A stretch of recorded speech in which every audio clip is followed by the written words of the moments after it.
Come into the room, family. Come into the room.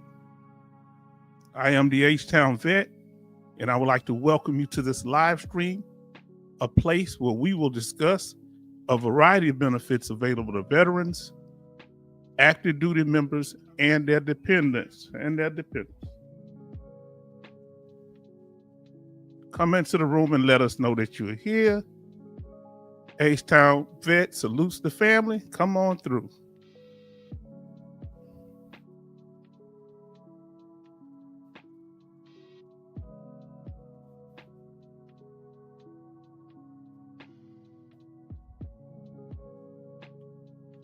For those of you that are new to the channel, our purpose here is to help inform veterans about how to get their benefits, and once they got them, what they are, and after that, to teach them how to protect their benefits, those earned benefits.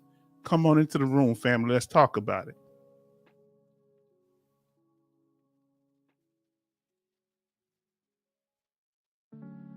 Here, we want you to come in. You are invited. It doesn't matter your branch of service, whether you're male or female, all branches of the military are welcome. Army, Navy, Air Force, Marine, Coast Guard, and Space Force.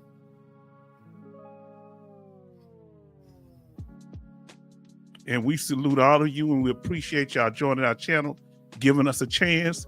This is an impromptu live. This is not our regular scheduled live stream. So I don't know if all the notifications went out. So it would always be good to click on your notifications. Oh, we got Crimson alumni says, "What's happening, y'all? Happy Mother Days to you and yours." Happy Mother Days to all the mothers. Yes, indeed.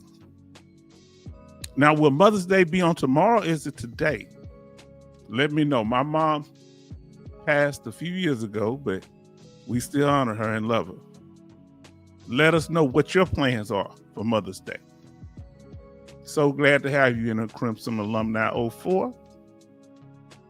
Now, as y'all come in here, we'd appreciate it if you smash that like button. That'll help boost the algorithm. We thank you. Now we're about to get on topic, but any other things you want to let us know real quick while you're coming in here, and we're going to go ahead and get on topic. This is an impromptu live stream, so I do understand that I caught people off guard somewhat, but we're going to continue. Once you're in the room, let us know that you're here, because we're getting ready to get on topic. Let us know. And if you're in here, you need to know that if you're new to the channel, just subscribing, you have to be subscribed for at least 5 days before you can interact in the chat. You can watch, you can be an observer, but to participate in the chat, we want you here at least 5 days. That keeps down trolling issues. So family, let's get on to the topic for tonight. And we thank y'all for being here and supporting us. Let us go. Now, the topic for tonight is, what will we be covering? Dougie goes to Congress, in particular, the Senate. And we showed a short clip last week, but we're going to go over in a reaction video tonight of when he went there, and he had statements that he put out on his mission for the future of the VA, Doug Collins being the Secretary of the VA. And he was asked questions by several Congress members, senators, about the goals and the actions that have been taking place since he last went before Congress. Dealing with jobs that have been reduced, and those that the president and the Secretary of the VA plan on reducing at the VA and other government agencies. But in particular, we're talking about the VA, because he is the Secretary of the VA, Doug Collins. And veteran benefits. How will this affect veteran benefits? Let's talk about it. So as we say, this isn't a reaction video. So we're going to be cutting off the music, and we want you to interact. Any statements, comments, concern. We're going to pretty much start like 20 minutes into it, where it gets a little bit, heated, and we get interaction back and forth from them. But we want you to participate in this reaction video. So we thank you for being here. Fair use, fair use. This is for educational, informative purposes to help veterans understand the laws, the leaders, and the people that govern our benefits, and learn more about what's going on concerning that. Let us do it. Fair use. Oh, let me go back to fair use. There we go. Now, family, we're going to pull it up.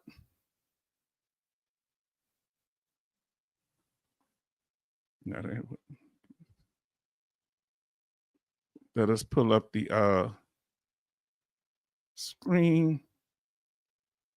And once we get it up, let us know if you can hear us. So this is Senator Blumenthal, the ranking member of the Senate, and he's talking and questioning Doug Collins, the Secretary of the VA. So let's see what's going on here. We're going to start there. So thank you for your patience and your kindness.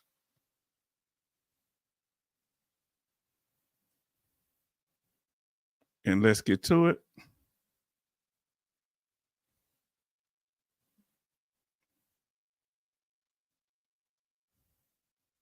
Let us know if you can hear it. Thumbs up if you can hear it. Put it in the chat. Thank you. Let me say at the very outset, I'd like to enter a few items into the record. The first is an article published this morning by ProPublica, supported by hard evidence and in-depth conversations with VA staff. It outlines a number of examples of real-life impacts to veterans caused by the firings, freezes, and cuts in this administration. It also outlines disturbing warnings of what's to come, documents with recommendation from DOJ, the DOJ tech boys, I call them the DOJ dopes, that outline cutting 100,000 employees and closing as many as 17 VA hospitals. I'd also like to enter into the record a statement from Darren J. Pettit, president of the... Okay, let's start there, family. Have y'all heard anything about them closing VA hospitals? Have you heard anything? According to ranking member Senator Blumenthal, they're talking about that the Trump administration or Doug Collins is talking about closing VA hospitals. Give us a Y in the chat if you've heard that. If you haven't heard that, give us an N in the chat. I haven't heard that other than here. Let us know if you heard that. I haven't heard that at all. AFG Local 0025, his statement is a summary of the dozens of impact statements from VA employees that were provided to my office this morning. And in addition, the New York Times article on mental health, diminishing and degrading privacy available through telemental health care that is absolutely unacceptable. In Mr. Pettit's words, his statement represents, quote, the collective voices of frontline public servants who have endured significant and unjustified hardships stemming from recent policy changes, management decisions, and failures to honor basic labor protections.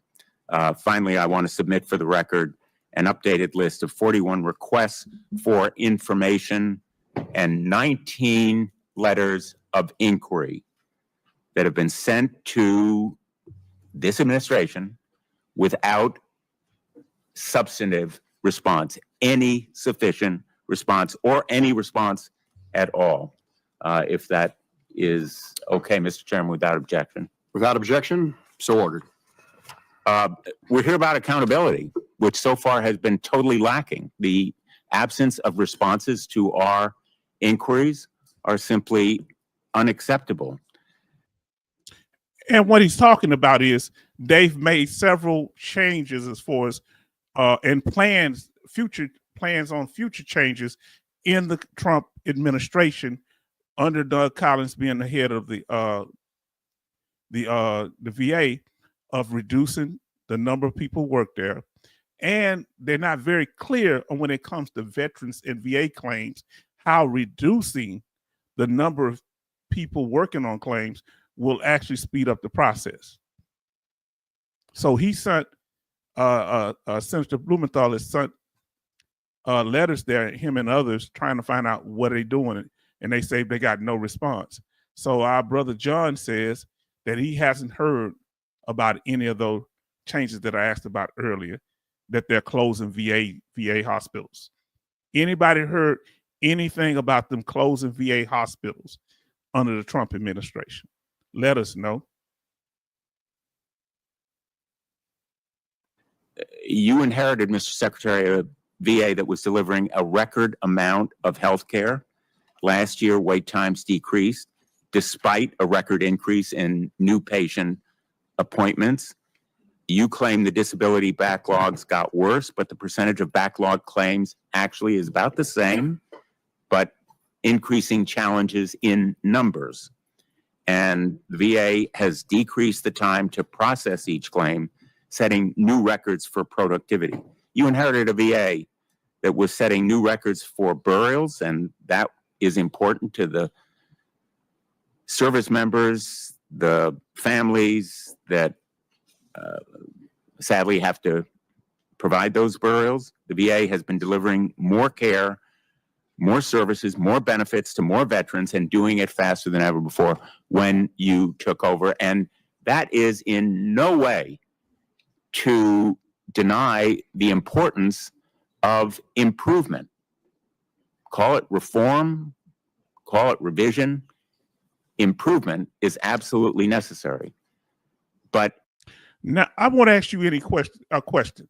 Do y'all see any changes under Trump that's better than it was under President Biden? Under President Trump, which one? Have you noticed any changes? Do you think it needs to be more time? What have you noticed other than what you've heard? You and your personal situation dealing with the VA, or have you noticed any changes? it shouldn't be done with a chainsaw.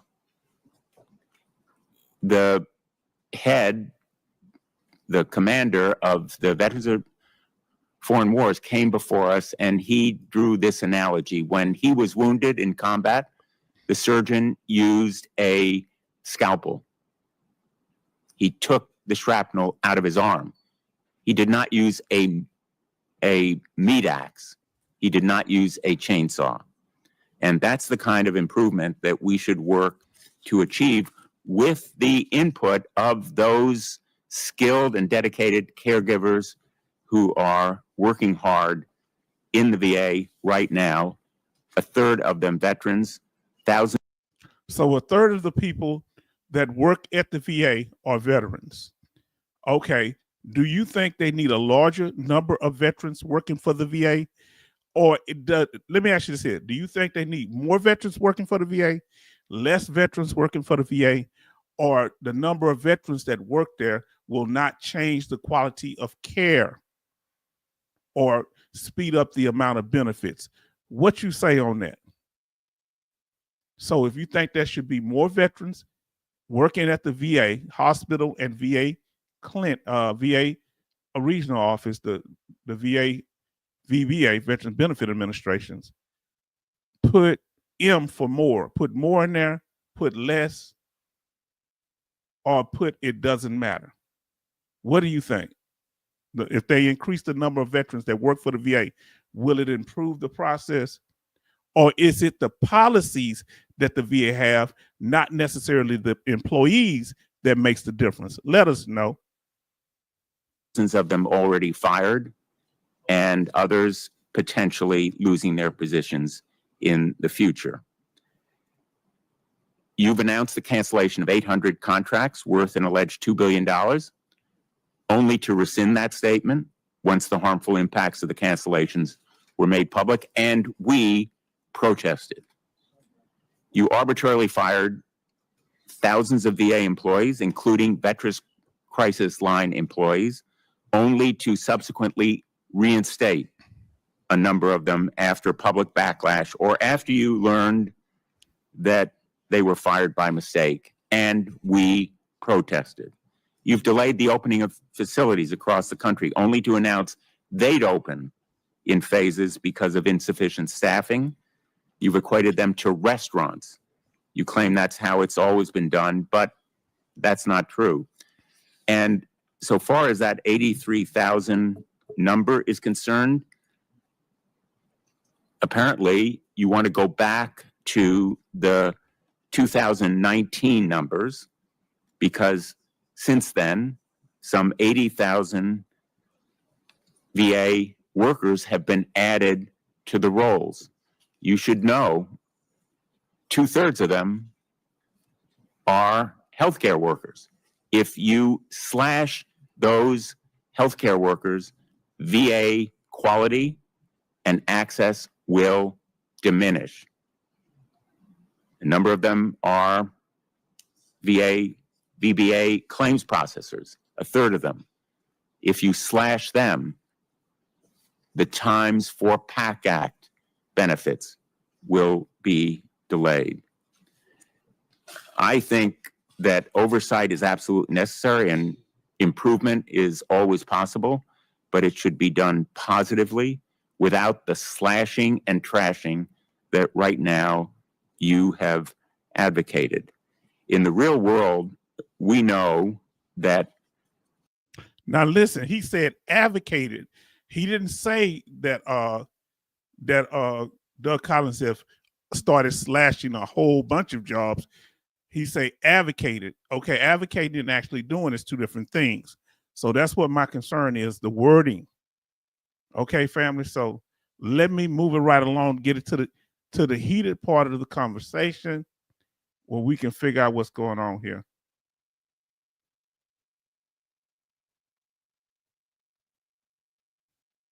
Let me see here. Not a federal jobs program. It is. Now we're going to hear from Doug Collins himself, and we partly went over that, and then we're going to hear the back and forth when they're questioning him. So, family, we just have to go over this information and make sure you abreast of what's going on concerning your status as a veteran and your benefits. All right, so let's get to it. Thank you for your presence, and we recognize you for your testimony. Thank you, Mr. Chairman. I appreciate that. And Ranking Member Blumenthal, distinguished members of the committee. This is Doug Collins, the Secretary of the VA. It's good to be back here. Secretary, would you pull the mic closer, please? It's on, and I'm that is better. So I'm gonna have to swallow it. Okay, there we go. All right. Since becoming VA Secretary, I've met with men and women who show up every day to work. It's been one of the greatest experiences of my life to see the deep dedication that they have to the veterans that they serve. And I've also listened to those VA employees and others who have expressed their concerns about what is going on and the stuff that they need to be able to do to perform their job.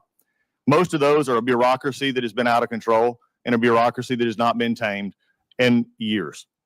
You know, also, though, in the same period of time, since I've come to learn what many of you on this committee, the VA is needed to reform, in which I could probably quote almost every member of this committee who has stated in the past multiple times, including even last year, that the VA needed reform and needed it badly.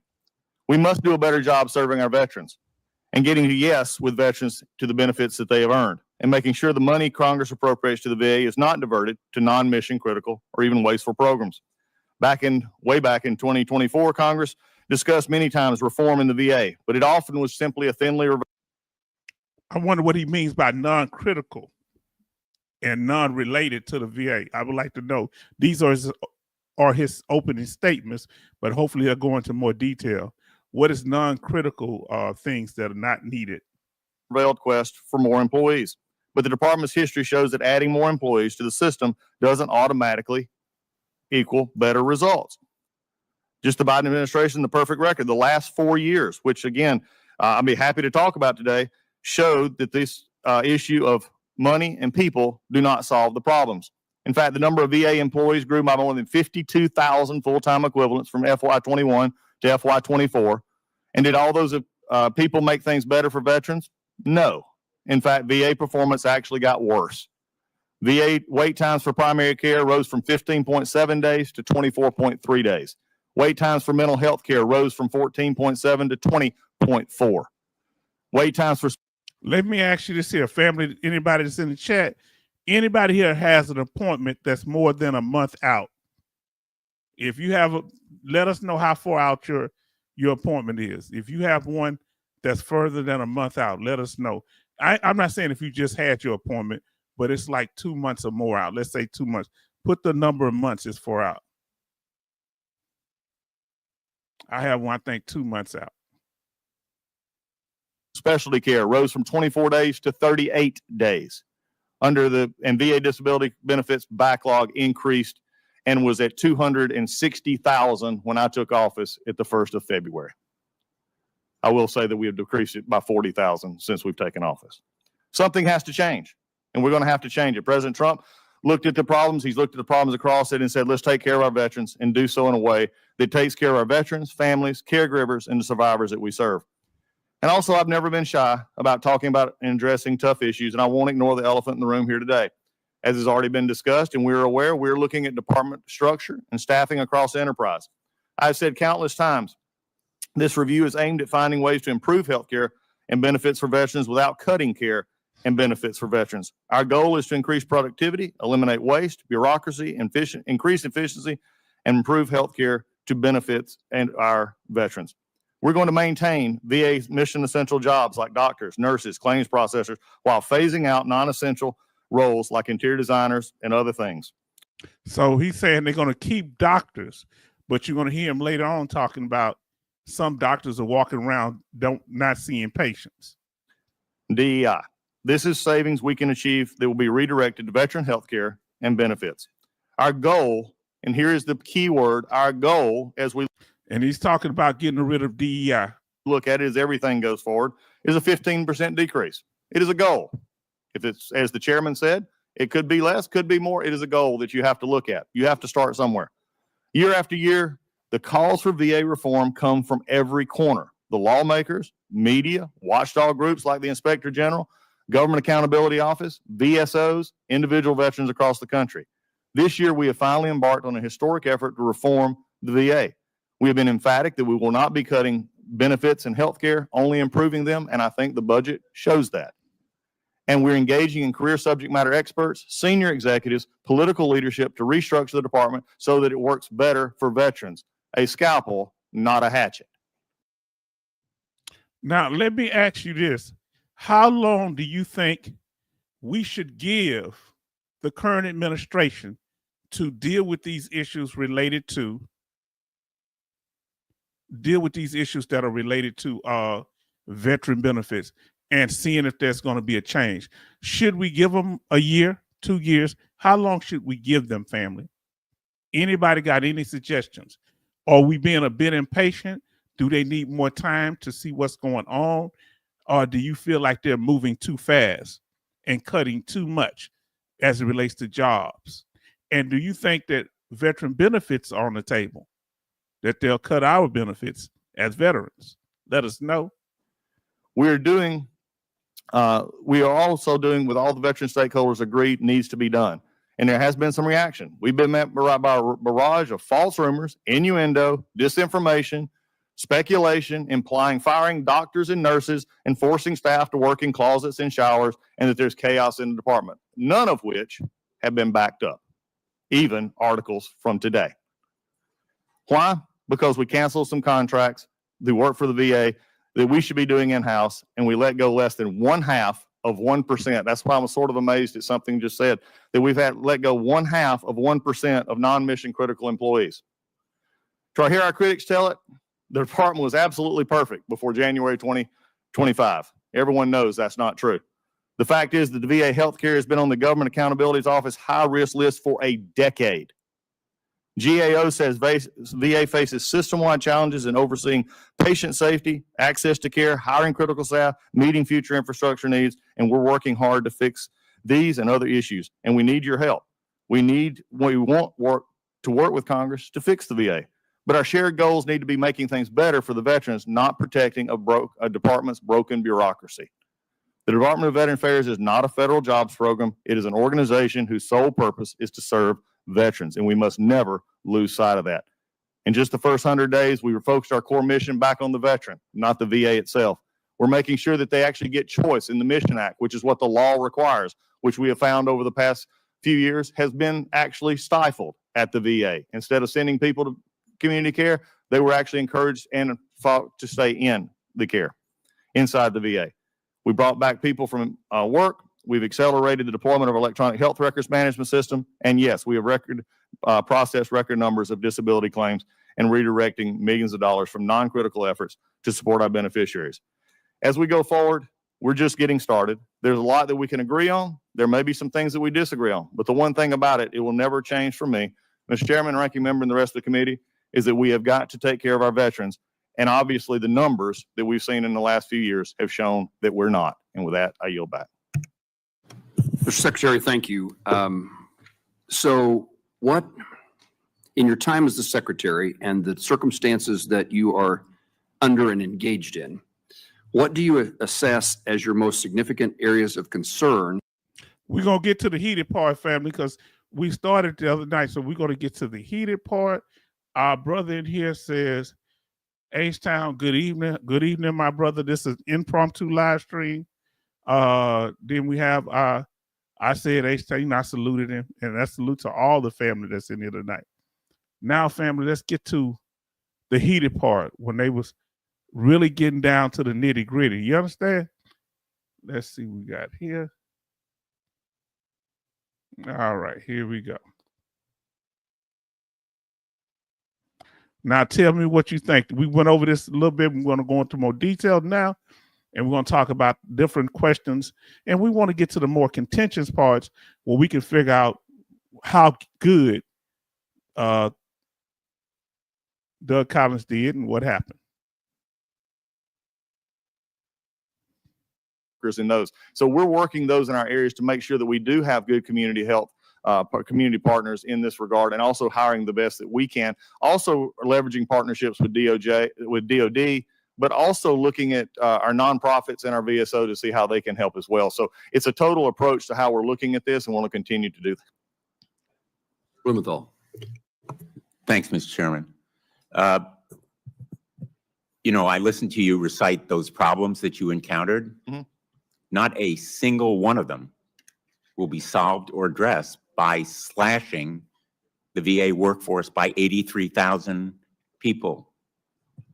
Putting those workers on the chopping block fails to address one single aspect of any of the problems that you have brought to this committee or that you encountered.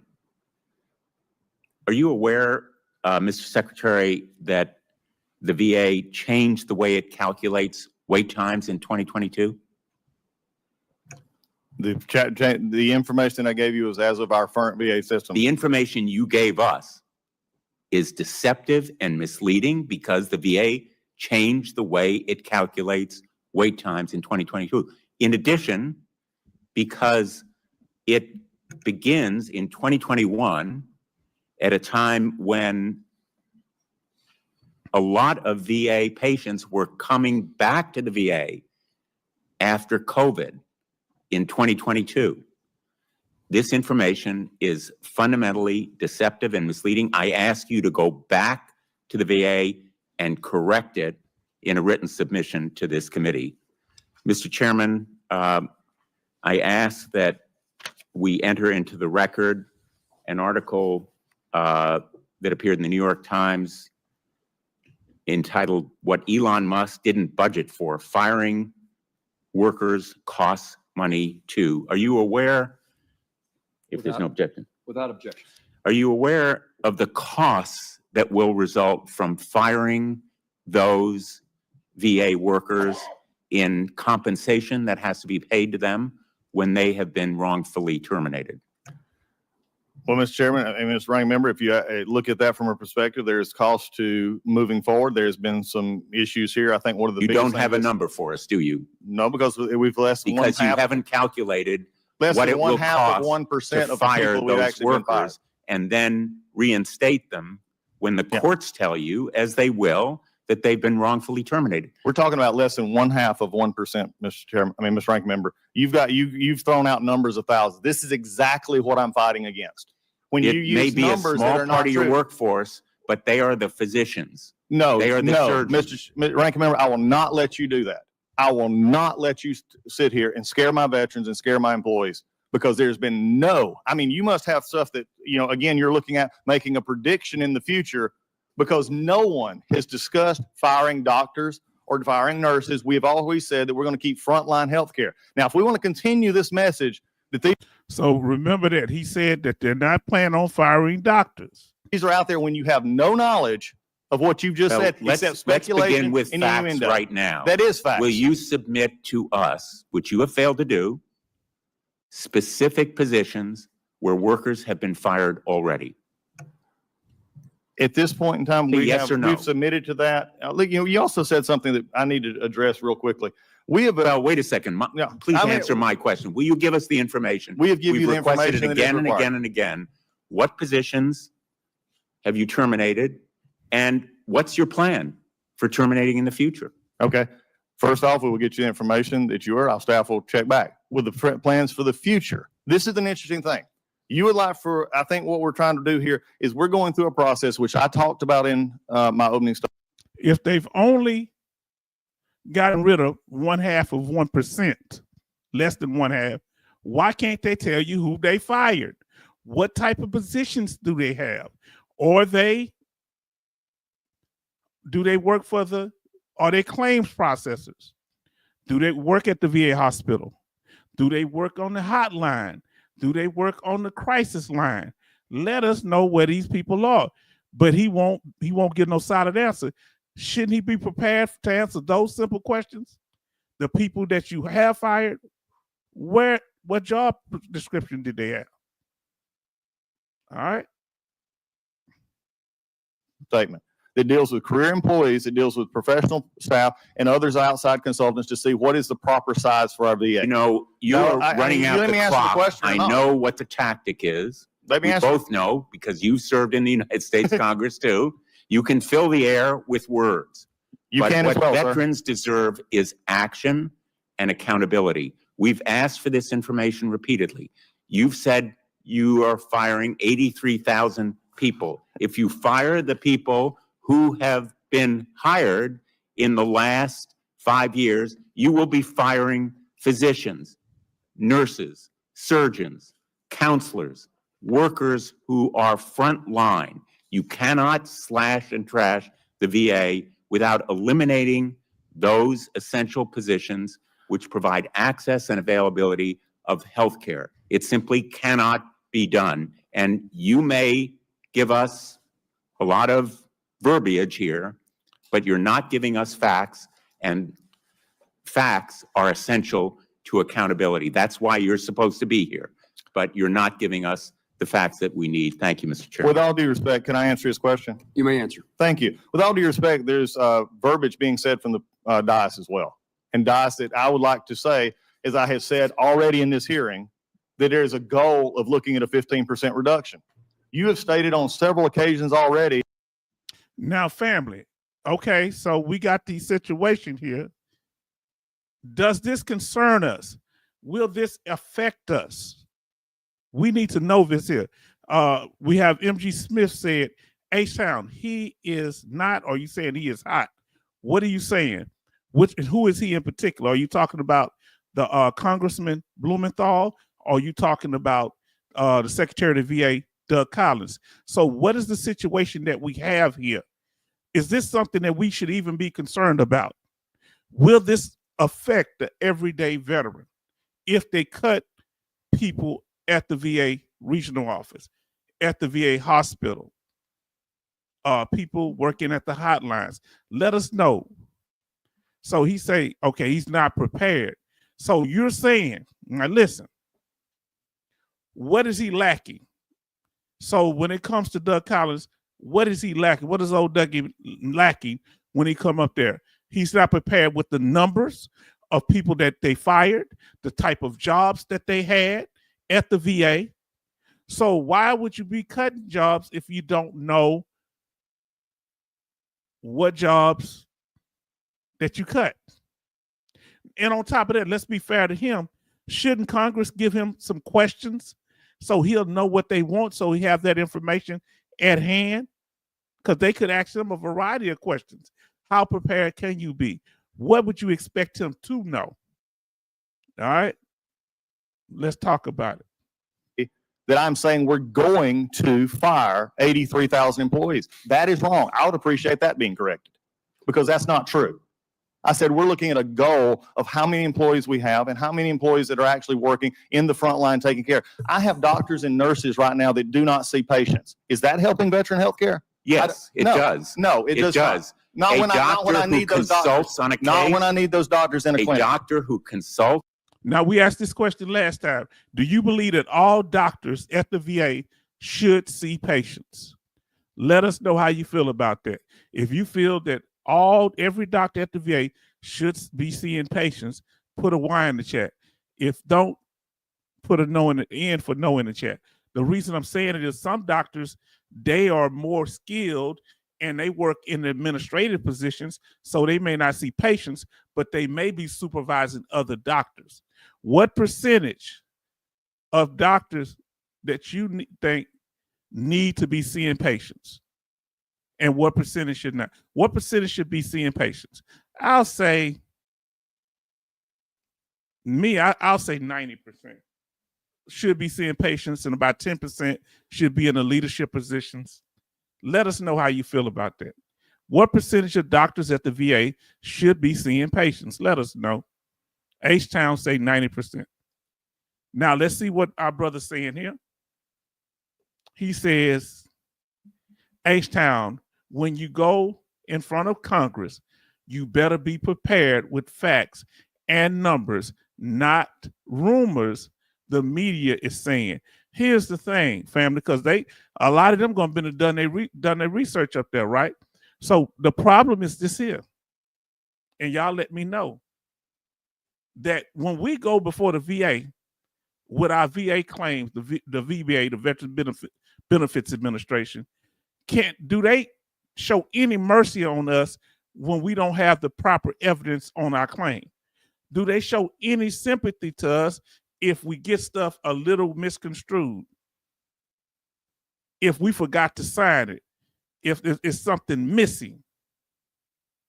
Or are they like, no, you're missing this one piece. You didn't put it on the right form.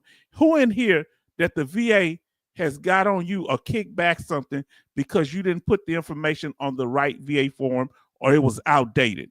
Let us know in the chat. Let us know. He say 90% of doctors at the VA should be seeing patients. He say no, they don't. So if 90% of doctors should be seeing patients, family, why do Doug Collins feel like 100% should be seeing patients? He also said, and tell me what y'all think about this, that they need to merge the VA hospital, the VA Cemetery Administration, and the VA Benefits Administration into one group. Do you think that's a good idea? Let us know. Let us continue, family. It's a doctor who advises, a doctor who looks at radiology reports, a doctor you're missing who the point. Is overseeing and assuring quality. Absolutely, yes. Senator Tuberville. Thank you, Mr. Chairman. Thank you, Secretary Collins, for being here. And thanks to the veterans that are here today. And I want to. Okay, we're going to get to it. Let us know, family. How do y'all feel? Do you think what do you think he was prepared? Do it seem like he's holding his ground? Do you feel like that the congressman is being fair to him? Let us know, family. All right. Let us know.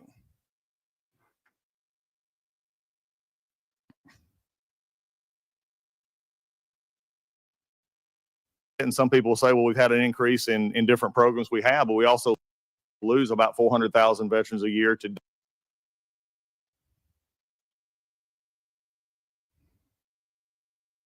Now let's get back to this. This is a part that we didn't cover last night. Let's get to it.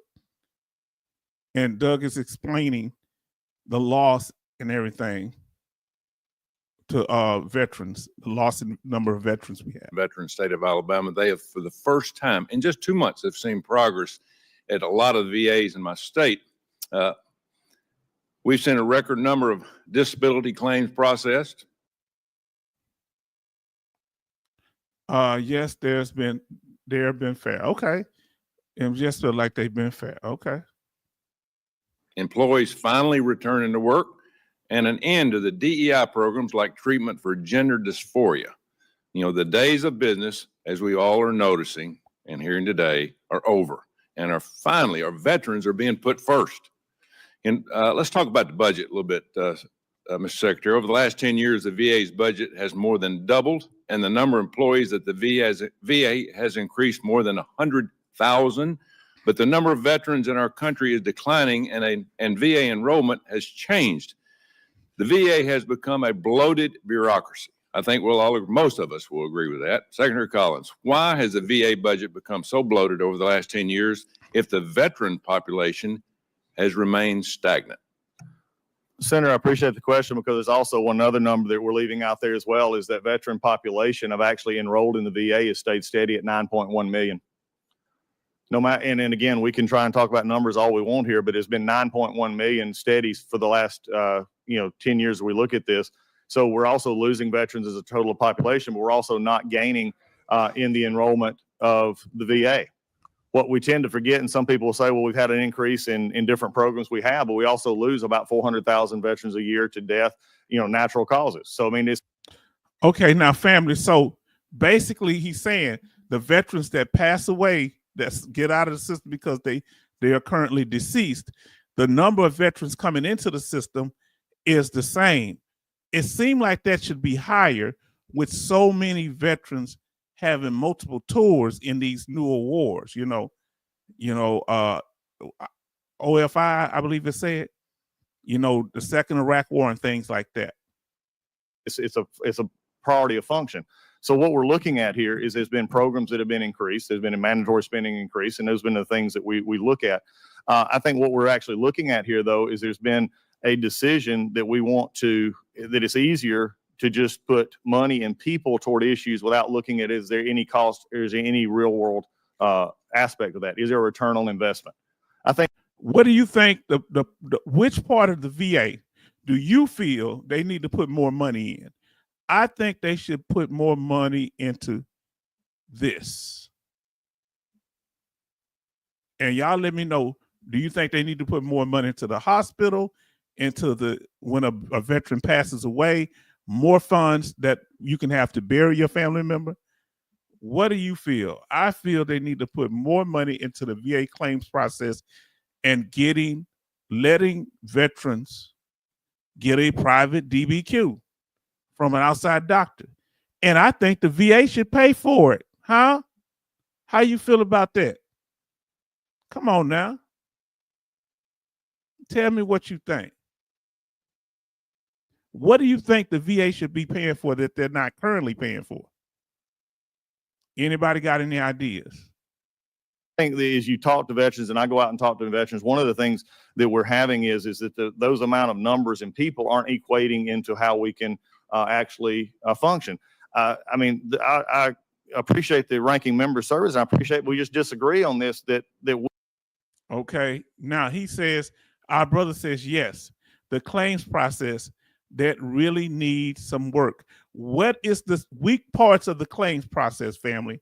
Those of you that are here in the chat, if you don't mind participating, let us know the big problems in the claims process that holds it up. Is it the initial claims?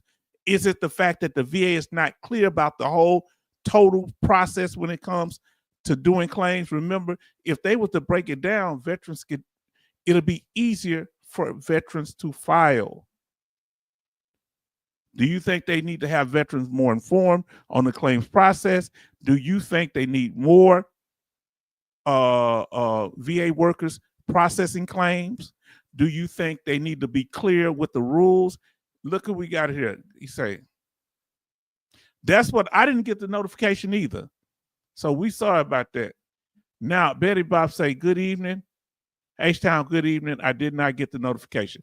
And I did at the last minute. I'm going to have to start doing it a little earlier. So I apologize on my part. And we're talking about, because we're going into continue on the what we were talking about last time, but they're talking about an interesting part of it here. Is it an issue? What money should be focused on? The VA claims process? What? Now see what our brother say. He say, it's complicated process and it takes years to learn. How long did it take you to learn the VA claims process? Let us know. Put the number of years. And if you haven't learned it, just say, let us know, how long has it taken you to learn the VA process? It took me to be somewhat competent in understanding it from 2000 to 2010, I say. So it took me a good 10 or 12 years. I can't say exactly, to learn the VA process, how it works somewhat. It took me 10 to 12 years to get to kind of understand where it's going. How long did it take for you wonderful people?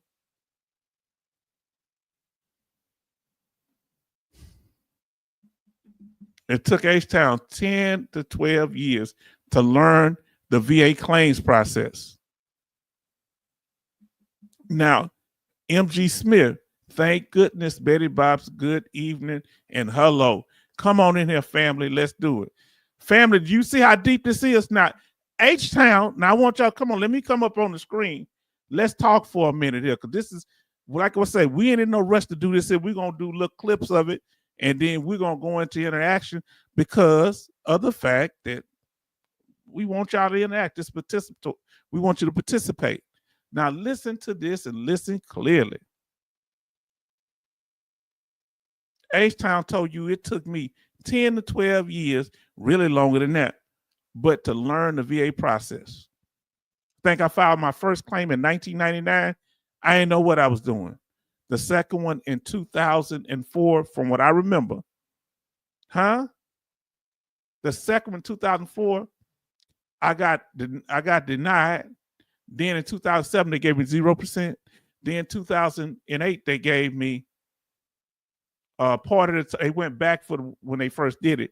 They gave me 30%, 50% in 2008. You know, they kind of backdated the 30%. I never was really 30%, but they just gave it to me all on one award to calculate my back pay.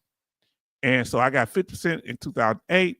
I got an unemployability in 2008. I got 50%. In 2010, I got 70% from the VA compensation. And in 2011, I got unemployability. And I want to say that in 2014, I got 100% permanent total. But only once I got to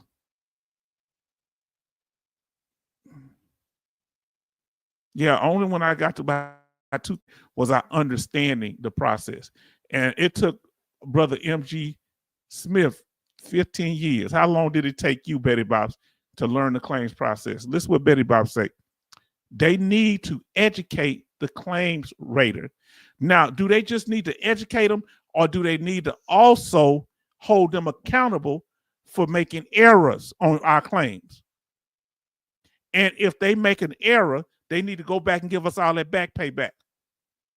And they should put some interest on it for a bad decision. What about if they make an error on our claim? Not only do they have to pay us back pay, they should pay us interest. Who agrees with that?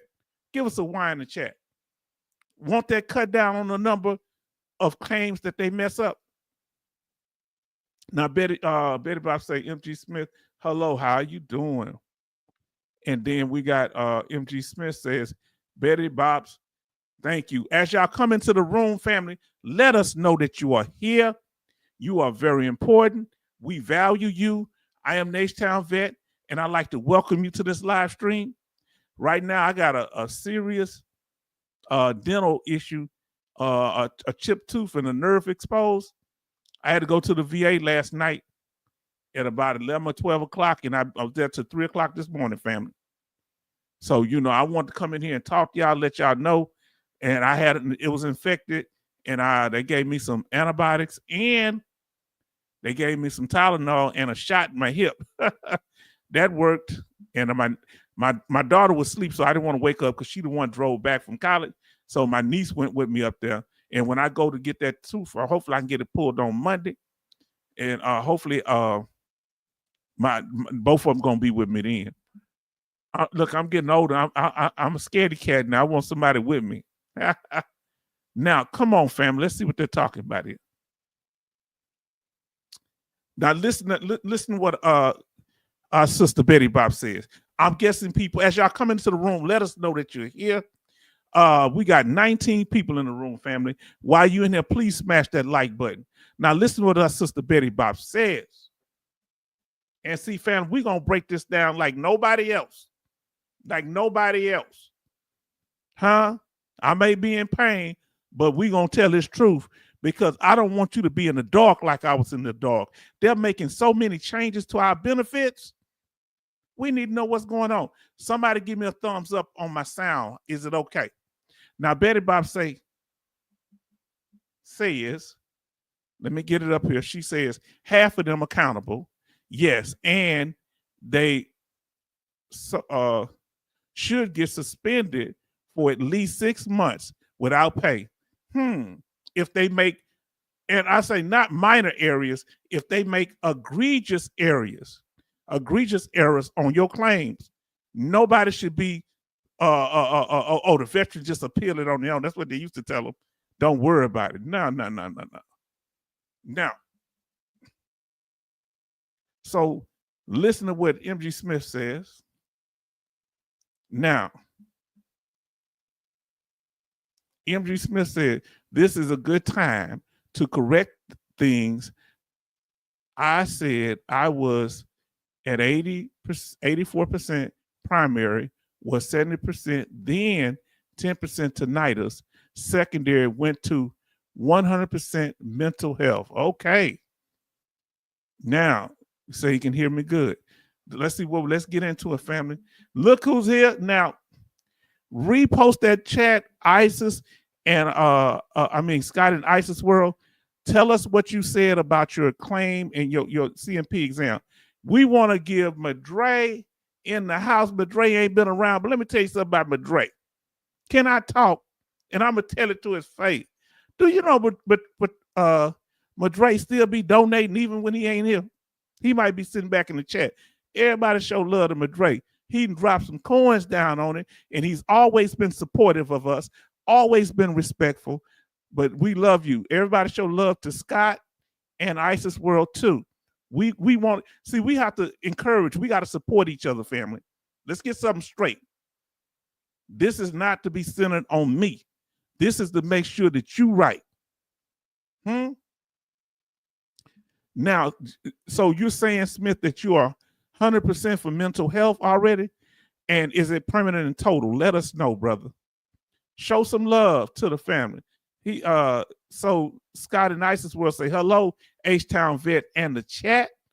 We glad that you're here, you and your family. Then we have Madre say good evening, H-Town and the family. Let's see what we got here. We got MG Smith says good evening, Madre. Now check this out. I want y'all to follow me on this. I was in so much pain, but as soon as y'all started coming in here, my pain went away. So is it part psychological? I feel a little soreness, but by talking to y'all, it makes me feel so good. Hold on. Who that be in here? Who that be in here? Do we have Rose City D in the house? Say good evening, H-Town vet, and salute the chat. I'm gonna get back to you, Scott and Isis World. Let me check this here. Rose City D say Betty Bob's high, and he got me straight. That's right, H-Town. Yes, 100% P&T. How long have you had it, my brother? Now, Rose City D says salute to MG Smith. Now let's get back to our brother. He say, look what he said. I filed 3 fully developed claims. They scheduled me for 3 CMP exams anyway. So tell me, let's see what happened. So let's go on to the rest of his story. Scott says in Isis World say, my adjustment disorder increased CMP lasted 30 minutes. Okay. 2 more CMP next Thursday. So if there's a conflict, you need to tell them they should have went. That's evidence for it.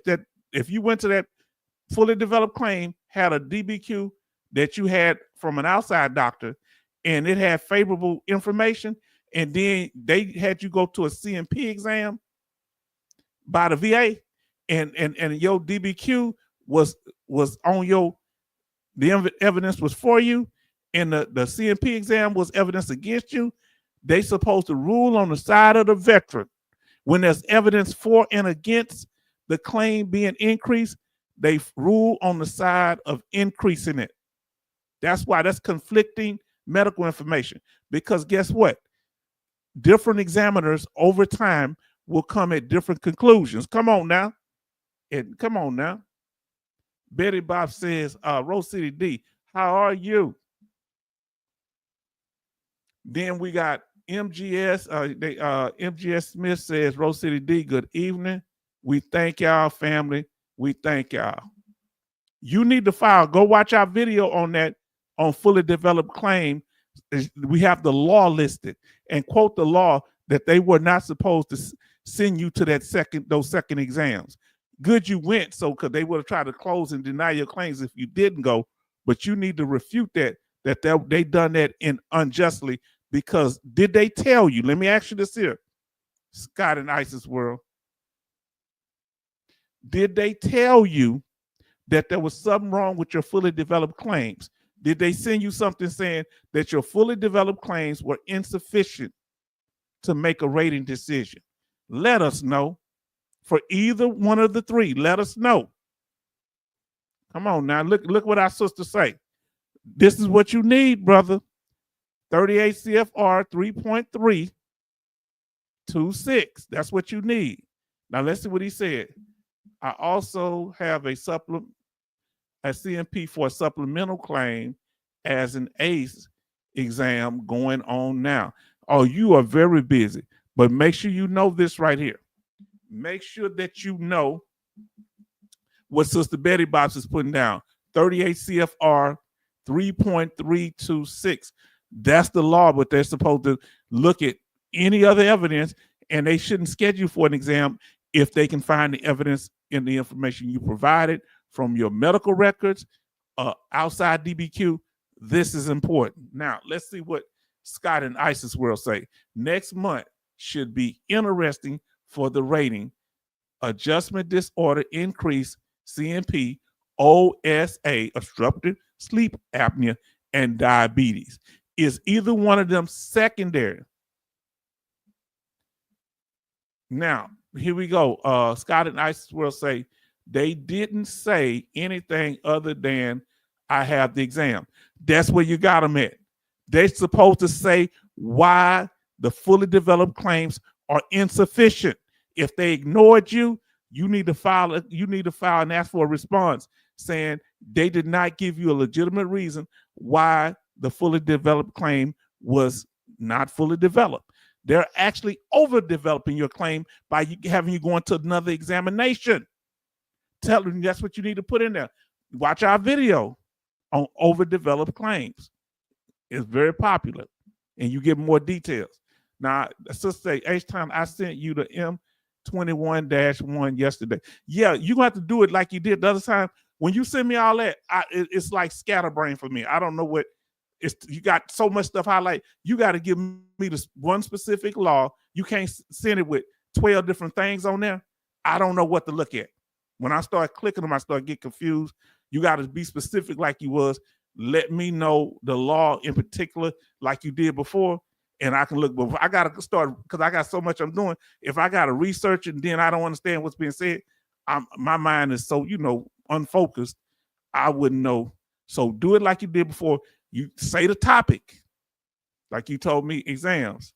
That's like you did before. Because when you do it like that, that's why I'm not getting it, because my brain don't process like that. I got a short attention span, sister.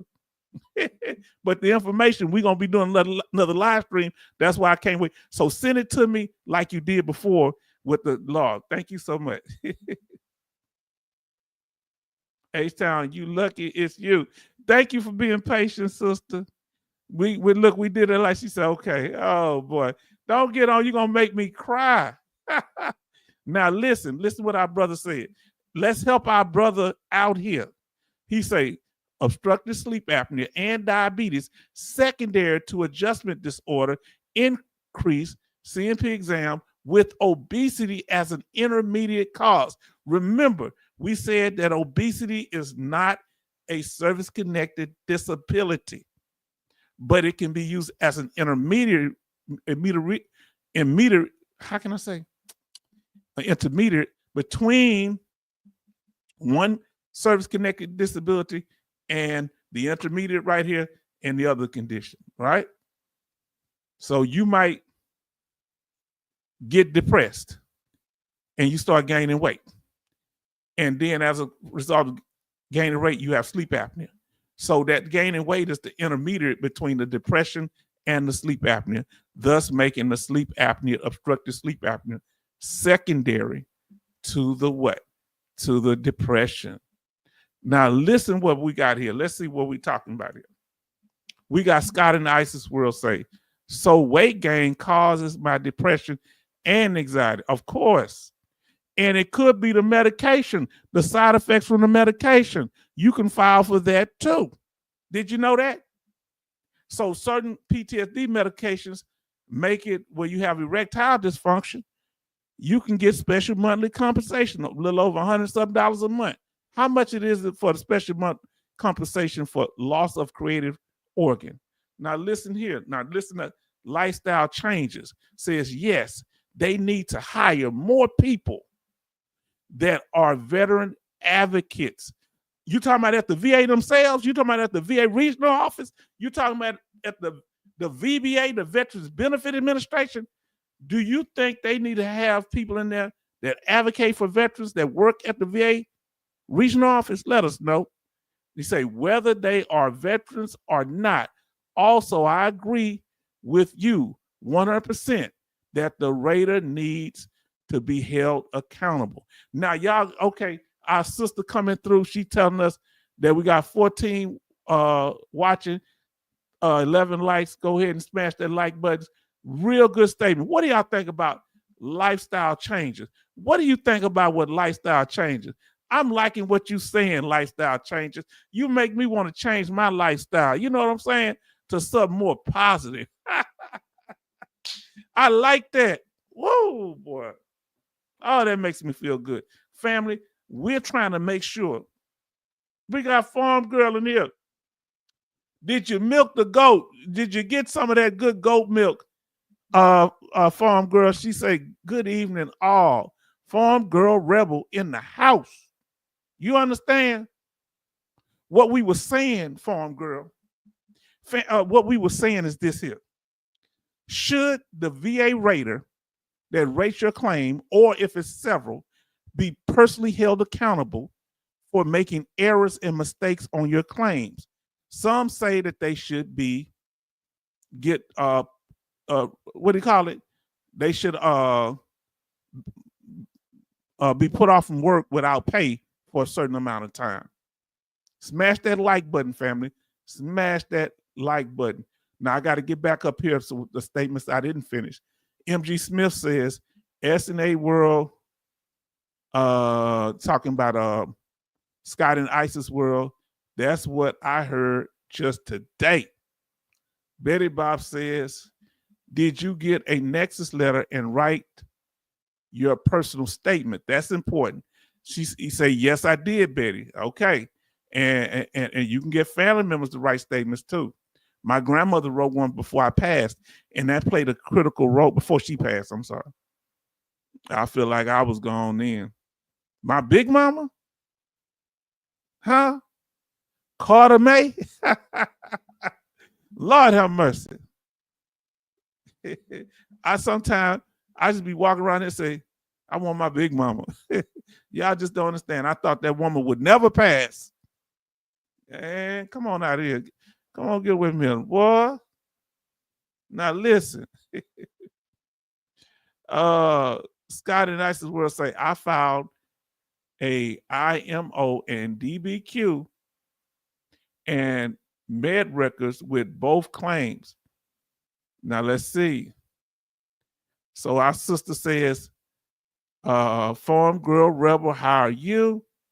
MG Smith says, Farm Girl Rebel, good evening.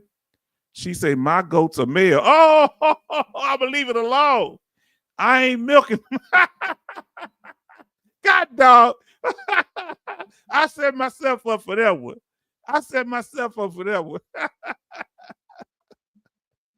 Oh, Farm Girl, you got jokes. Look, Farm Girl, tell them what mountain. No, don't tell them. Do you just tell me this here? Give me a thumbs up if you know what mountain oysters are. That's the most southern thing now, y'all. I don't know what y'all call them. Oh Lord, nah, we don't want that goat milk. Lord have mercy, y'all too much for me. I don't know what I would do. I'm gonna have to shut up on that one. Oh, Rose City DH, she cutting up. Now listen, say thank God, good thanks. Driving home now from work. Will you be safe on your way home? Okay. She said she know what mountain oysters are. That's part of cow, the bull. Our family eat every part of the pig but the oink. They even boil the hoops to make broth. Oh man, deep. Whoever had brains, eggs and pig brains? I haven't. When my grandmother brought that, I said, what are you eating? She told me, I said, I'm good. I be oinking all day at school. Man. So family, this is what it is. Who should be held accountable? Let's get back. We're going to watch a little bit of this, but y'all keep participating and giving us information, talking about what you want. This is interactive tonight. Uh-oh, here we go. Our brother, let's go back to this. Whatever y'all have, we're going to go into it. Now listen to what Scott and Isis World says. Are y'all listening? Come on, fam. Are you listening? Let's see what he said. The mental health exam was about how severe my conditions were. And he said, I think I have enough information, but I added a few more things about the severity of my condition. 30 minutes was the exam. Let me ask you this here. What did you tell him about it? You don't have to be too specific. Did you tell him how it affect your work, your social life, your family life? Did you tell him how it affects you personally, your limitations of being able to complete daily tasks? What was the issues that he did not cover that you addressed, if you without getting too much in your personal information? Scott and Isis World, let us know. Come on, family. Come on now. And let us know, Farm Girl Rebel, where you at on your journey for VA compensation. Have you started it? Or you at a certain percentage? Because I suggest you get close to 100% as you can while you're working. Now, let's see what we got here. Give me a second.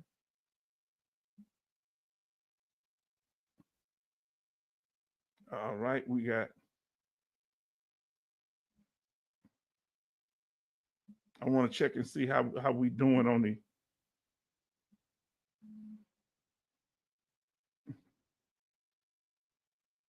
Let's see what we got. I want to see what we're doing. All right, family. Y'all chatting away. That's what we waiting. I apologize. The notifications, I got no control over them. I'm seeing 14 in here so far. 14 likes.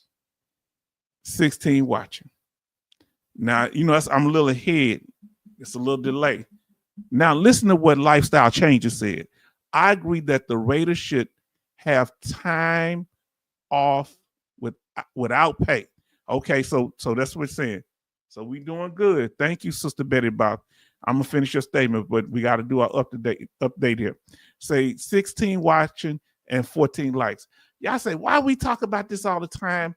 Why are we going? Because this is our benefits that's been denied us and neglected, and people undermining us getting them. So we want to make sure that we keep on top of our game, that we, number one, know how to get our benefits, file a right claim, know how to find out what our benefits are, whether they be federal or state benefits, and third, protect those benefits from the VA reducing us. Come on, let's talk about it. Now let's get back to lifestyle changes. I agree that the Raiders should have time off without pay, write-up, and discipline in some kind of way. The Raiders should stop rating based off emotion and personal bias. And you know what some of the personal bias is? They might be a veteran and saying, why should they get it? And I'm working here, I don't get it. They should have screening for personal bias. I don't know how you would do it, but Raiders rate with the 38 CFR title for VA law. Yes. Because if they're not following the law, that's why I quote the law all the time. And you need to quote the law, Scott in ISIS World. Go back and watch our video. We had a law in there, what she just mentioned earlier, where they're supposed to consider your fully developed claim, my brother. Now, Betty Bob says, Scott in ISIS World. Now, here it is. This is what you need. 38, write this down, my brother, and search it up. 38 CFR 3.326 parts B and C. Read sub part A, because part A gets good information too. See, we're going to tell you here what other people ain't going to tell you. And you don't have to book a session. Huh? You don't have to give us a super chat. I ain't saying we ain't going to do super chats one day. We may do it. Now, MG Smith says, Scott in ISIS World, I was at 70%, and with the new rating system, bumped me up to 100. Okay, so that new system, how long ago did you get yours, MG Smith? How long did you get before you got your, so that new system is probably working. Now, Scott in ISIS World, because it used to be hard to get 100% for mental health disorder. Very hard. I'm one of the few people to get it. They got it, but yeah, they say I deserved it. Now, here we go. He asked about relationships, work, and personal. If I can't function in if I can function in public. What did you tell him was the hardest thing for you to do, functioning in public? And did he do a memory test? Asked you to remember anything, he or she? Or what you said is he? So she said, better about say 14 watching, 13 likes. Okay. Now listen. Then we have Scott in ISIS World said he never asked about suicidal thoughts. Well, a lot of people think that suicidal thoughts are at the 100% level. Part of it is self-harm, yes. The mental health, you would think he should. Yes. Let me don't ask stuff, you mention it. You know, whatever you think they miss. Hey, doc, I want to tell you about sometime I have feel like hurting myself or not or what. Well, if you feel like hurting yourself, just mention it. Then you ain't got. If you have not, you don't have to bring it up. Now, here's the thing, and tell them, you know, what it's been, how it's been. Well, currently, maybe not. I'm not trying to do it now. I've called the crisis line several times. Let them know all that. Emergency room visit because you want to harm yourself or to stop from harming yourself.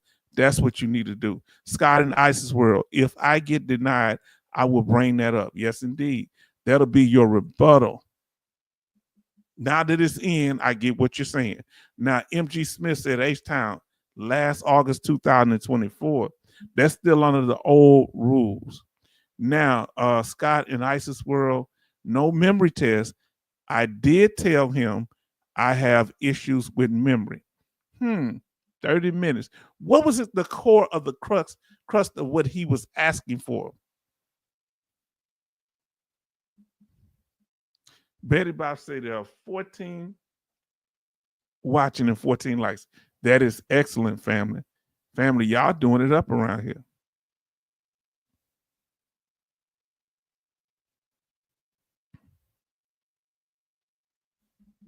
Yes, indeed. Now let's see what it say here. My IOMs. Now, what is the IOM? I forget, y'all. Tell me what IOM is.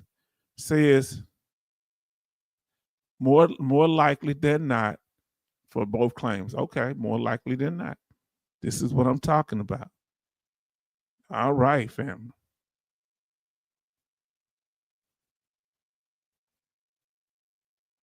Now, let's see. We're going to get back to here. We caught up on that. In my opinion, okay, from the doctor, okay. Yeah, that's clinical evidence. Now, listen, we have Scott and Isis World said independent medical opinion. Okay, independent. If they didn't consider that evidence, you can appeal. You can appeal on the grounds with the law that Betty Bops just quoted to you, and the fact that they did not consider the whole medical record, because those independent medical opinions are part of the record unless they refuted and said it was insufficient. And you say they didn't say it was insufficient.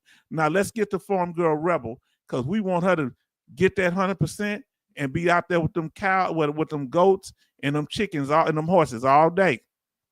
Now let's see what our sisters say.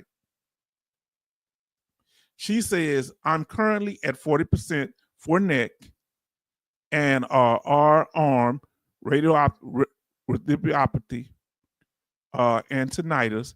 I have a claim for my left arm, migraines from, I forget, the spine issue, and insomnia caused by pain for a mental health rating.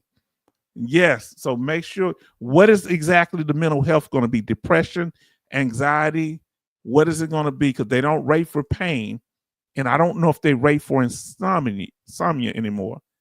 You know, having problems sleeping. What is the mental health thing? Is it depression? What is it in particular? Now, sisters say, I have to retire early from my job in 9/11 because of difficulties completing a shift and forgiveness. You need to write a statement and have your spouse write one. And anybody that knows, okay, anxiety, okay, they have a DBQ for anxiety. We'll try to, all of the DBQs are pretty much the same. They're going to do changes on the mental health rating, but yes. Now listen to MG Smith. H-Town, secondary to tinnitus is depression. I got 100% for depression. Do y'all hear what we're saying? Now I want to ask you this here. This is going to blow y'all mind. What's your rating for tinnitus, MG Smith? What percentage do you have for tinnitus? We're going to mess with their mind tonight. Huh? He's 100% for depression, and that's a secondary condition. What's your rating for tinnitus, brother? Because we know you got 100% for depression. What is your rating for tinnitus? Let us know. Come on, fam. Now let's see if she's asking any interesting. I want the more interesting. Y'all hear that? H-Town 10%. So his primary condition is tinnitus for 10%, only 10% rating. But the secondary rating, he got 100% for the secondary rating for depression. Do you see how important secondary conditions can give you a higher percentage than the primary condition? Come on now, family. So when you say all I got is 10% for tinnitus, you better connect that to something. Huh? Come on, let's talk about it. Now listen to Lifestyle Change say, I enjoy your, let me pull this off the screen because y'all have studied chatting. Now he say, Lifestyle Change say, I enjoy your channel. I'm gonna just pull this up full screen and we'll get back to this. Because y'all are interacting real good. I like it. You say, I enjoy your channel, H-Town. I am an older vet, 63 years old. You ain't that old. I'm 56, so we ain't that far apart. 63 years old. I've seen your name and comments on other veteran YouTube channels. I don't understand what you mean by that. You talking about other than a veteran channel? Okay, keep up the good work. I hope your channel grows. Well, you keep making it grow. You talking about non-veteran channels? You saw me on the other channel? Let me know you talking about non-veteran channels, Lifestyle Changes.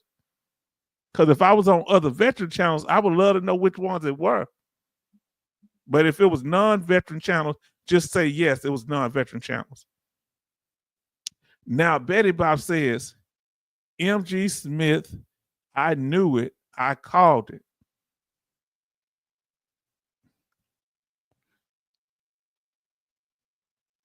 Exactly. Now, Scott and Isis World says he asked about problems with personal relationships and issues with my family relationships. Does the anxiety and depression affect my work? Is there activities I used to do that I can't do no more? And the last two I want to ask you about. Did you tell him how your anxiety and depression affects your work? What did you tell him? When it came to the last one, is there activities you used to do that you don't do no more, you don't do now? What did you say? Now that's for you, Scott and Isis World. Now, MG Smith, lifestyle. I am going to be 69 in a few months. What? Man, God dog. Oh, y'all older than me. I'm like a baby up in here. Family, we getting this knowledge out, don't we, huh? The young people, we setting the standard. And a lot of times, you know, I want y'all young people to come in and peep game, and you're welcome here. Huh? We trying to make it work. Let's see what we got here.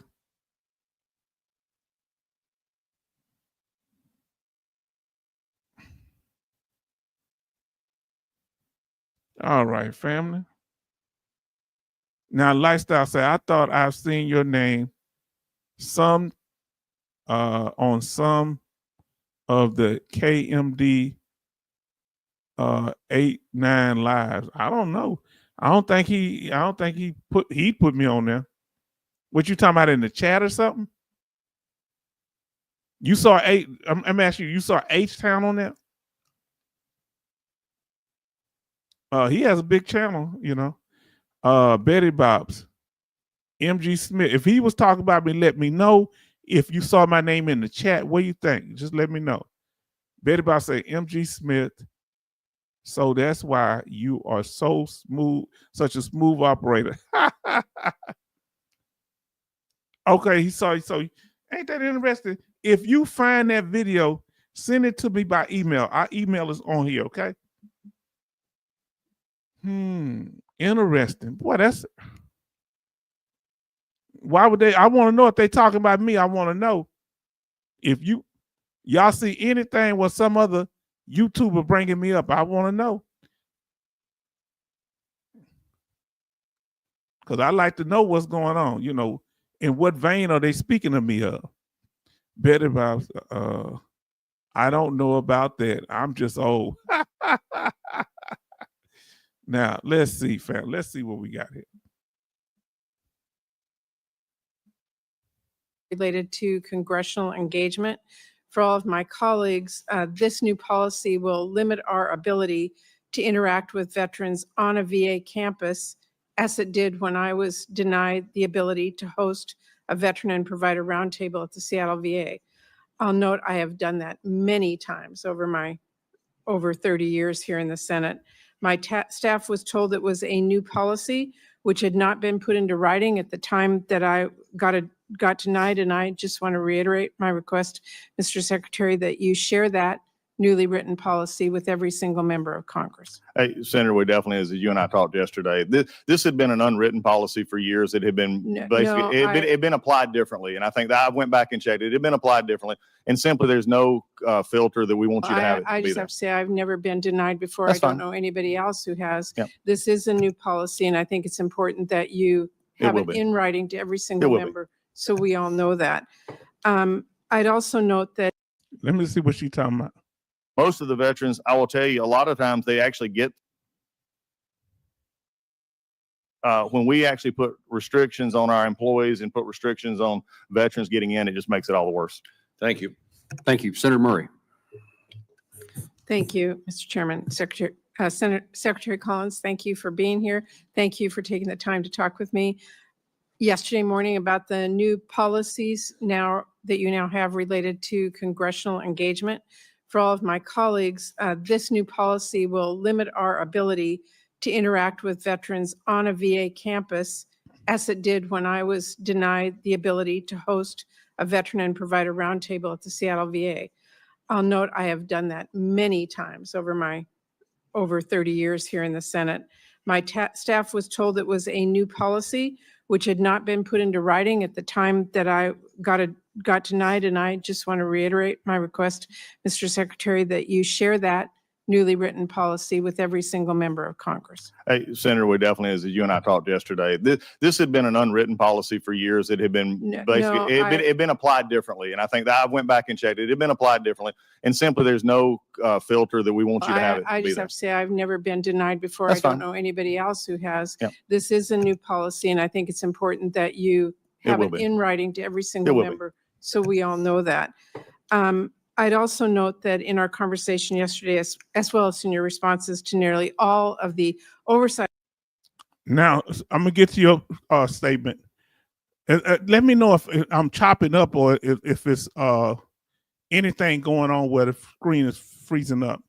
Because I'm seeing a little something funny with a campus, a VA campus, meaning it is like a campus, like a college. It's a learning institution. A lot of people don't realize that the VA hospital is a learning institution. It's like a educational place. 70% of all doctors are trained through the VA system. So yes, it is a campus. And I guess we're the people that they're studying. Huh? Somewhat of the lab rat. Huh? Now, let's see here. Scott says, I used to go camping with groups and go on road trips with groups of friends, but I can't now because of my anxiety issues. Okay. Now, let me know if that helped enough, sister. Everything is good. Okay. Let me know if it's not sticking or staticking and, the screen is not freezing up. Give me a thumbs up in the chat. Now, listen, MG Smith says, Scott in Ice's world, my anxiety is so bad. This is the only way I can interact, and I choose to do it with veterans on this channel. Well, we thank you. Let me come up on the full screen. We thank you for that honor. We thank you so you have somewhere to relate and be with others. We appreciate you because we identify with you, and we thank you so much for being so open and sincere with us, MG Smith. Thank you so much, because I wouldn't even know that you're so kind, man. Now, Betty Bob says, like the doctors that come from next door from the University of Maryland. That's the same ones that come down here from the University of Texas and different hospitals, and they train and they do their interns down here. That's why they call it a campus. Matter of fact, at the Houston VA, one of the main streets says campus, VA campus. And in front of it, it has campus. Betty, you are in Maryland? She all day, every day. Now, let's get back to it. Now, they're saying that they're keeping Congress people out, family.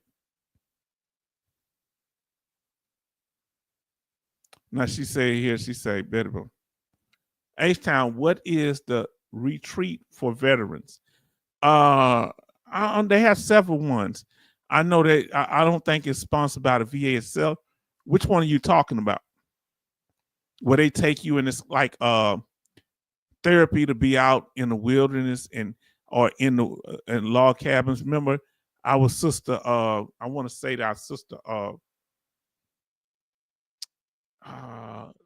was that our sister Gwendolyn told us about it? I am in Solomon's Island. Okay.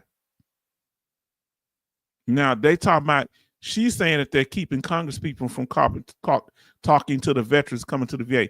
Do you think Congress people should be allowed to come to the VA?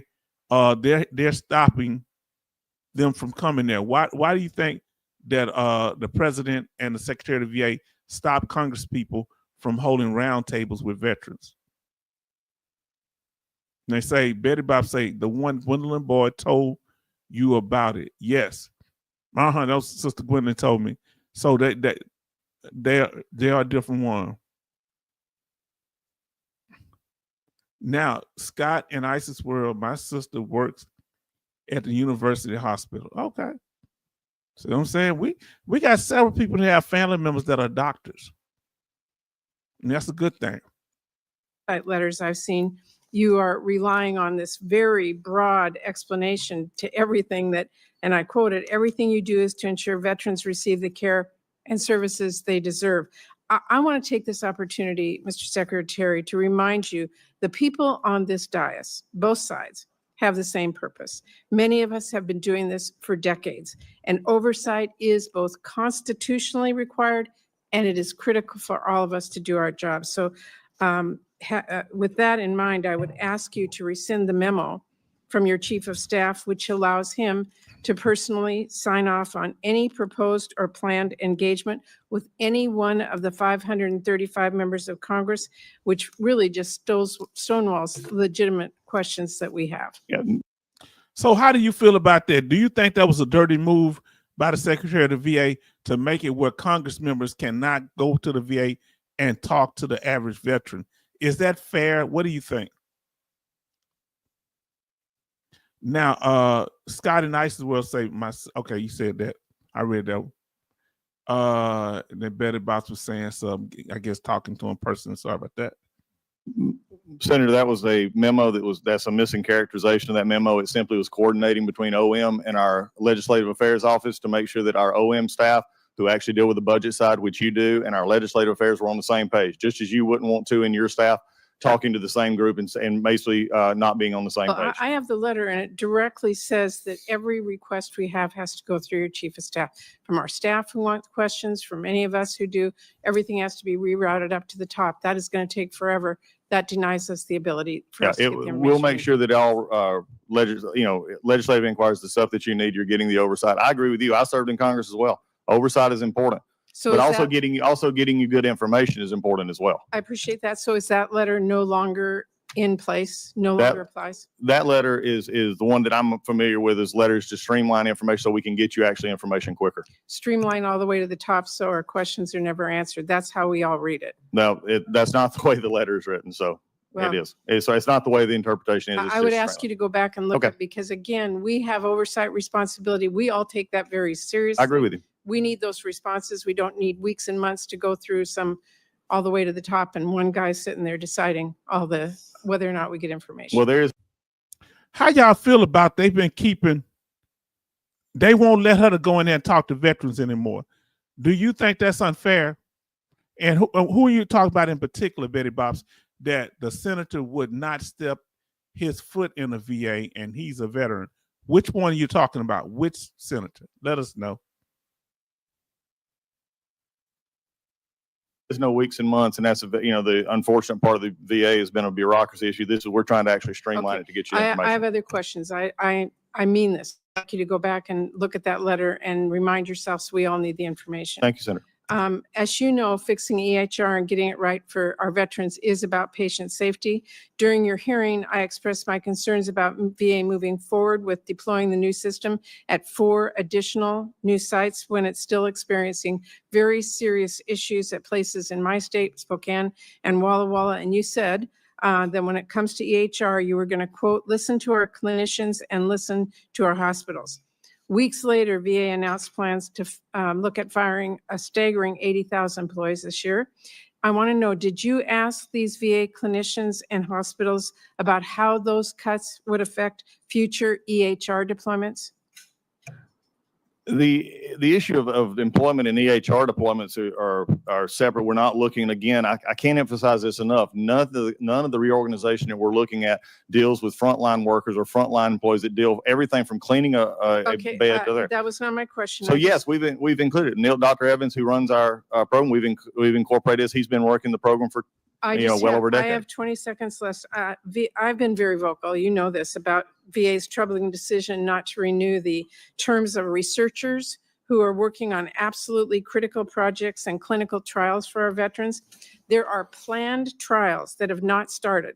There are ongoing trials that have been stopped, and there are trials that have fallen apart due to staff layoffs. Yes or no, would you agree that clinical trials stopping would have an impact on the care for our veterans? I think clinical trials are very important, and the good thing about it is when we looked at it, there were trials that were coming due that just as they always do. I put a 90-day stop on that so we can examine and make sure that everything's going good. I understand there's a pause on this. Okay, family. They tried to get me to do a trial where they put something in my system, shoot something in my hip. I said, nah, we good. They want to do a study and see how something affects me. I said, I'm good. I say, put enough chemicals in me when I was going over the Desert Storm. No, I don't need. No, I don't know what you got in that. I don't know how my body will react to that.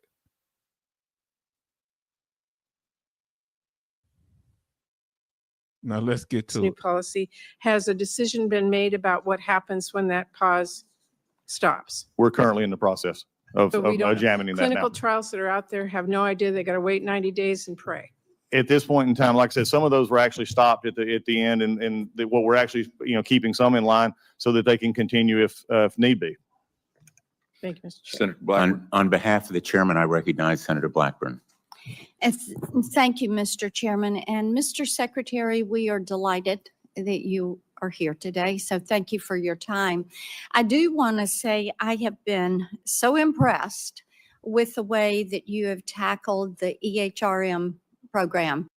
Well, we're gonna stay to the more which call it the more controversial ones. That's what we're gonna see. Anybody talking controversial here. And we appreciate y'all encouraging each other.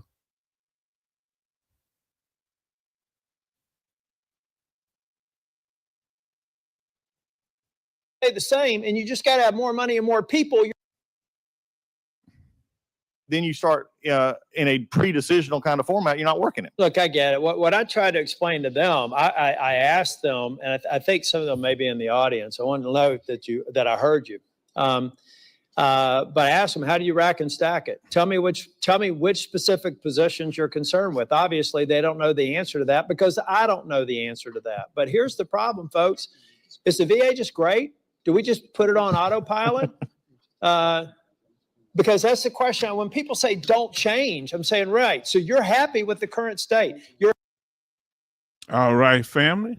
Now, what we gonna do? We was on a little bit here. Say, let's see what our brother's saying. Say, H-Town Blackburn. She's a senator here in Tennessee. I don't care for her at all, like the voter out. What's the problem you have with her? Now, Betty Bob say Michael A. Jackson, state of Maryland, and the governor of Maryland, Wes Moore, they are both veterans.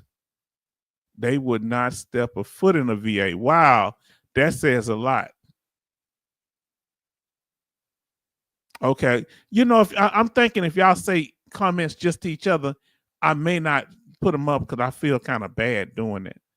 Let me see who else they got. I want to see if they got any more controversial people talking. Y'all keep it up. So I may not, if y'all doing little personal comments. Let me see what this Miss Hassel, what she says.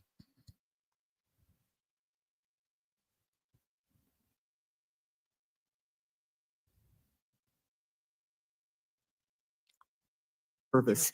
And just a note to my colleague from North Carolina, a lot of us have been working hard on reform at the VA for a long time and agree that there need to be changes, but that is not what my line of question is about.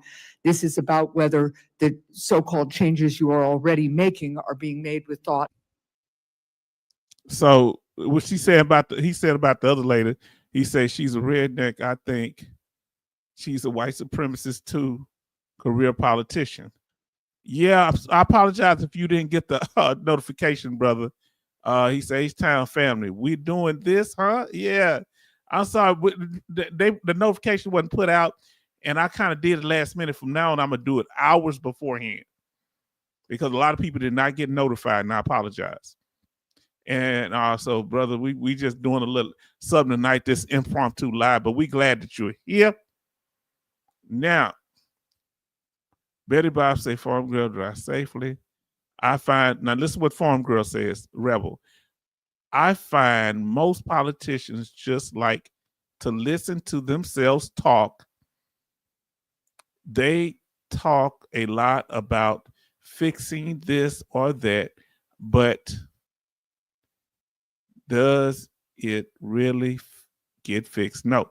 So let me ask you this here. Everybody show love to our brother Charleston. Let me ask you this here.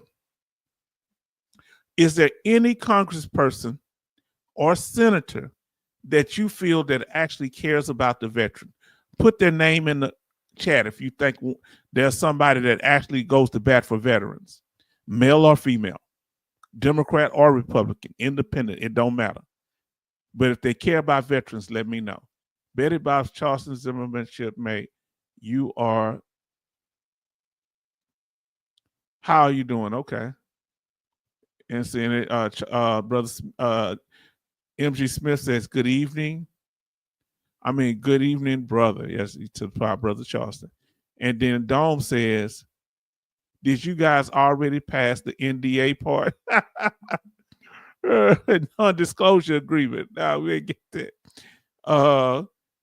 Then Charleston says, Betty Bob's tired painting outside. Got to get a new house insurance. Yes, sir. Yes, indeed. Now, Senator John McCain did. Yeah, he did. Now, I have to give that to Senator, but he's a unique situation because Senator John McCain was actually a prisoner of war. He's a Vietnam veteran. He was a disabled veteran. He was a retired veteran. You know, who is Dunn? Y'all keep saluting. I don't know who these people. Is that what y'all call Charleston Dunn? Y'all be having these little inside names I don't know nothing about. And transparency in a way that will serve veterans the best. In your testimony, you stated that the VA is an organization whose sole purpose is to serve veterans. You've also publicly stated that you plan to fire 80,000 VA employees. The quote is, that is a goal, that is our target, close quote. Well, roughly 25% of VA employees are themselves veterans, meaning that if you do follow through with this plan, you'll likely end up firing thousands of veterans. It's also worth noting that the Veterans Health Administration accounts for nearly 90% of all VA employees. So if you're firing evenly across the VA, you'll end up firing roughly 70,000 VHA employees. So Secretary Collins, is your goal to fire thousands of VA employees who work to support and provide health care to our veterans? Yes or no? My goal is to make sure that veteran care is done in the best possible way, and putting numbers in place that, of course, you have no blueprint for is not helping any veteran in this room. The numbers that I am talking about are the numbers that exist at the VA now, and I'm basing my remarks and my questions on your public statements because many of the other senators' points, we aren't getting specifics from you or your agency. Now, Okay, I'm gonna get here. She wants specifics, and they saying that the Secretary of the VA is being vague. Now, what we have here, Farm Girl Rebel says, weird though that many vets who get into politics seem to forget the vets once they are in office. Yes, indeed. Paid a lot of lip service. Okay, I'm probably a cynic. No, I feel the same exact way. And then MG Smith says, Dome, hello. And then MG Smith says, Senator John McCain, there'll never be another one like him. He was one of the good guys. Yeah, he was a good guy. You know, people try to have like they had problems with him, but he was a decent guy. I have a lot of respect for him. You know, I did. You know, I think he tried to be as genuine as he could be. Everybody else may have their own opinion, but I appreciate him. Matter of fact, that the reason, you know, that the law that we can disabled veterans can fly on MAC flights, they named after him. That's the John McCain Act. Did you know that? how many employees does the VA have that work outside of the Veterans Health Administration? If you divide it up in the different administrations, it's the vast majority are close to, what will be the last number, 350? So let me answer the question. Outside. Now listen what Rebel said.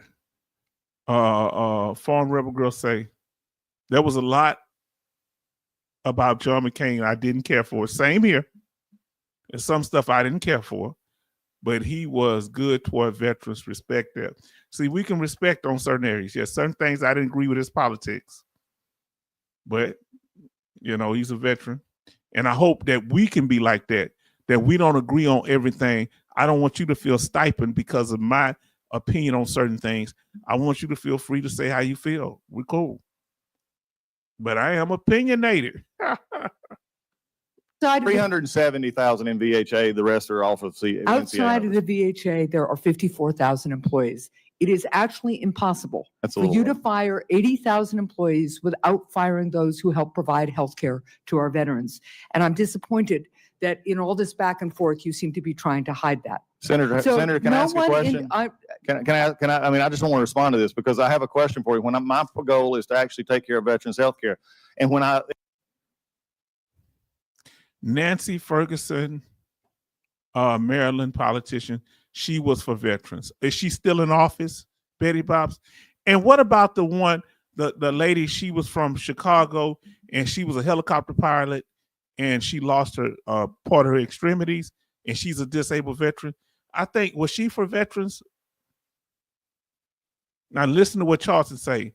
Sorry, these jokers now use veterans for PR to look patriotic instead of doing their jobs. Senator Duckworth, okay. Now, I'm concerned, family. Come on, I'm concerned. Have we lost faith in our fellow veterans that are in Congress? Talk to me now. Say Nancy Ferguson. Don't say Betty Bob. Say no. She retired and passed away a few years ago. Will rest in power to the senator, to the Congress lady.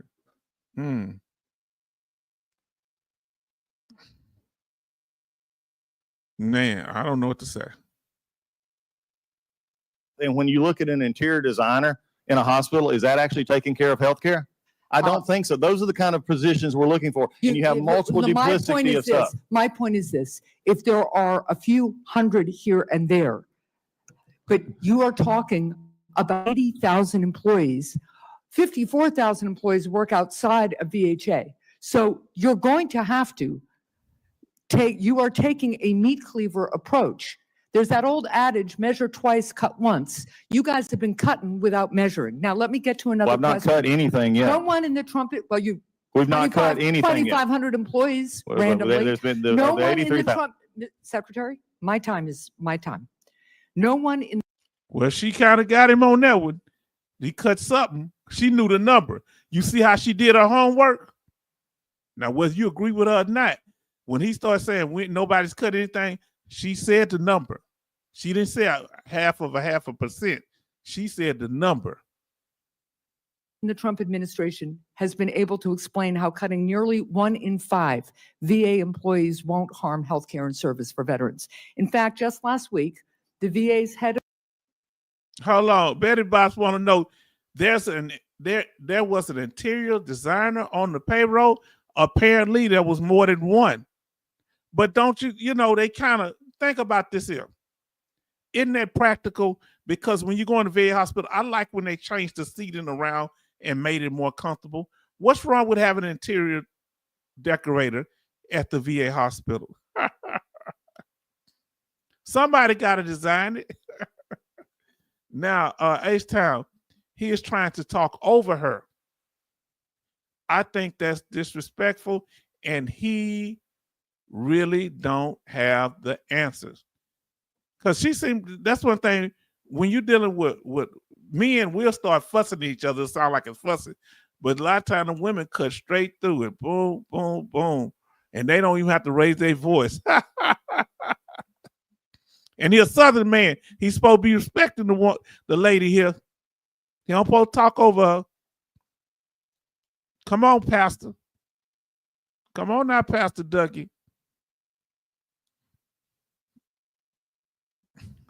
of Clinical Services, the top doctor in the entire VA, came before this committee and stated that he has not been involved in any discussions about how firing 80,000 employees would affect veterans' care. And he had not seen or been provided any analysis as to how these planned firings might affect care for veterans.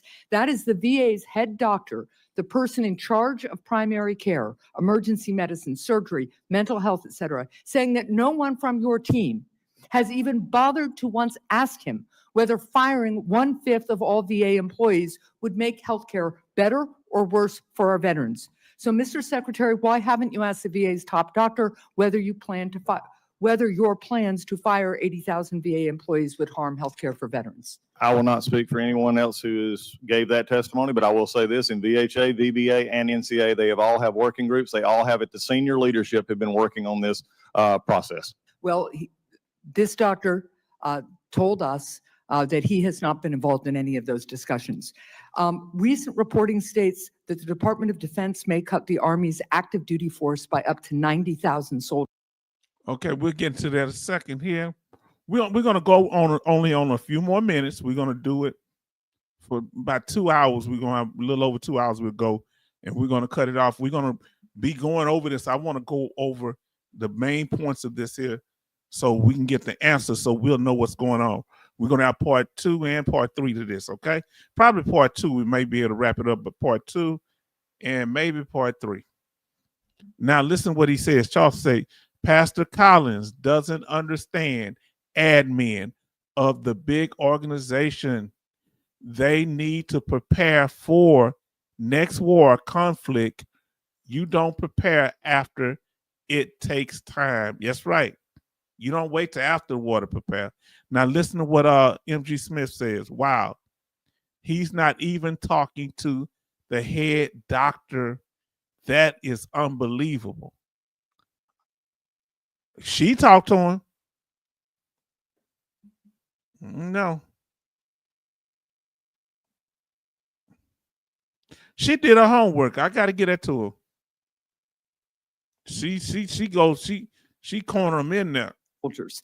To cut the force by that much, we could reasonably expect that thousands of soldiers will end up leaving active duty and returning to civilian life, meaning that they will lose their military health care and will almost certainly turn to the VA. How is the VA preparing to care for those soldiers, and how does firing 80,000 employees support that preparation?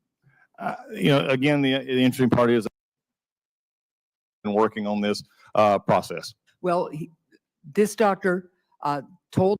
So listen, she's going to talk about how many people getting out the Army. Us that he has not been involved in any of those discussions. Recent reporting states that the Department of Defense may cut the Army's active duty force by up to 90,000 soldiers. To cut the force by that much, we could reasonably expect that thousands of soldiers will end up leaving active duty and returning to civilian life, meaning that they will lose their military health care and will almost certainly turn to the VA. How is the VA preparing to care for those soldiers, and how does firing 80,000 employees support that preparation? Again, the interesting part is they will be taken care of as every veteran who's earned the benefit going forward. I cannot state this enough, and we can continue this process with everybody who wants to ask, and I get it. But there's not been 83,000 people targeted for firing. There's been a goal to look at our restructuring and putting 15%. It's a nice talking point. Mr. but Secretary, we've not done it's it your yet. talking point. It's It 15%. is your talking It is point. our We are goal. quoting you saying that's the goal. It is our goal. Now, okay. The goal So is not do a fact. you want to reach your goal or not? Because goal most is not a people, fact. most people, when they state a goal, decide they'd like to reach it. If you don't want to reach 80,000, revise your goal and tell us what you want to do. Talk to us about the analysis you've performed. You've got a lot of knowledgeable people, both sides of this aisle. Is he moving the goalposts? If you say you have a goal, if a person say, I have a goal of stealing your house from you, should I be concerned, or should I just say, they say, well, that's just a goal. That don't mean I'm gonna do it. I have a goal of slandering your name. Do you take that serious if somebody say that to you? Now, Betty Bob said we got 10 watching and 17 likes. Come on, fam. Both sides of this aisle want to serve veterans. It is our primary honor and privilege as Americans to do it. And we are asking to engage with you in a way to reform the VA, improve care, but make sure that that health care and those services are there for veterans. And just tossing out big numbers and cutting before you're measuring is not the way to do it. Thank you, Mr. Chair. Senator Cassidy. And can I finish that? Because again, this is the part. Okay, he said, H-Time, I'm just not down with Dougie. He's been in the job long enough to have these answers. Okay. Ken Cassidy. Secretary Collins. Yeah, I mean, this is the problem that we have. And this is the problem that I saw when I was in Congress. It was a problem that I've seen everywhere. When we go into something and you look at it, you have to go in and look at the process to start with. You start with a goal, you start with what you're looking for, and then you use the data that you find from your organizations to make the best choices you can without a meat cleaver approach, but when you also start with the premise that is not true, a premise that is not going to affect, and basically saying things that we're not looking at, because I'm not sure how we get around the fact that we're not cutting, the primary health care of people who are getting it or cutting their benefits. That is not helpful in a collaborative process to say, are we working? The question I have is, the VA is not working in the way that it should work. I'm trying to get it to a point where it can work for all veterans. Let me ask you this here, family. Do you at least agree with the fact that he's shaking things up? You may not agree with his methods. Do you feel that the VA needed to be shook up a little bit? How about that? Can you agree with that? If you can agree with that, put a Y in the chat. If you disagree with that, put an N in the chat. If you agree that it's good that he's shaking it up, even though you may not agree with his method, put a Y in the chat. Can you at least agree with that? Listen what Dome say. Not going to lie. I smell something fishy here. So Lifestyle say yes. I like that he's shaking it up. I may not agree. They may or may not agree with it. McDre, glad they're shaking it up. I have to admit myself. You have your own opinion now. I'm kind of glad he's shaking it up. I don't agree with his methods per se, all of them, but I'm glad he's shaking it up. What about you, brother? My brother Charleston, are you glad? Say no. Hold on. MG Smith say no, not this way. But do you agree? Not this way, but do you agree that the fact that he's shaking it up? So Betty Bob say yeah, even though you don't like his method, but he say no. So I go with your no. Betty Bob say yes, those workers need to stop having the attitude they retire. Okay. He said yes. Okay, so that's what I'm saying. At least the shake up part, but you may not agree with the method. What do y'all think is the solution?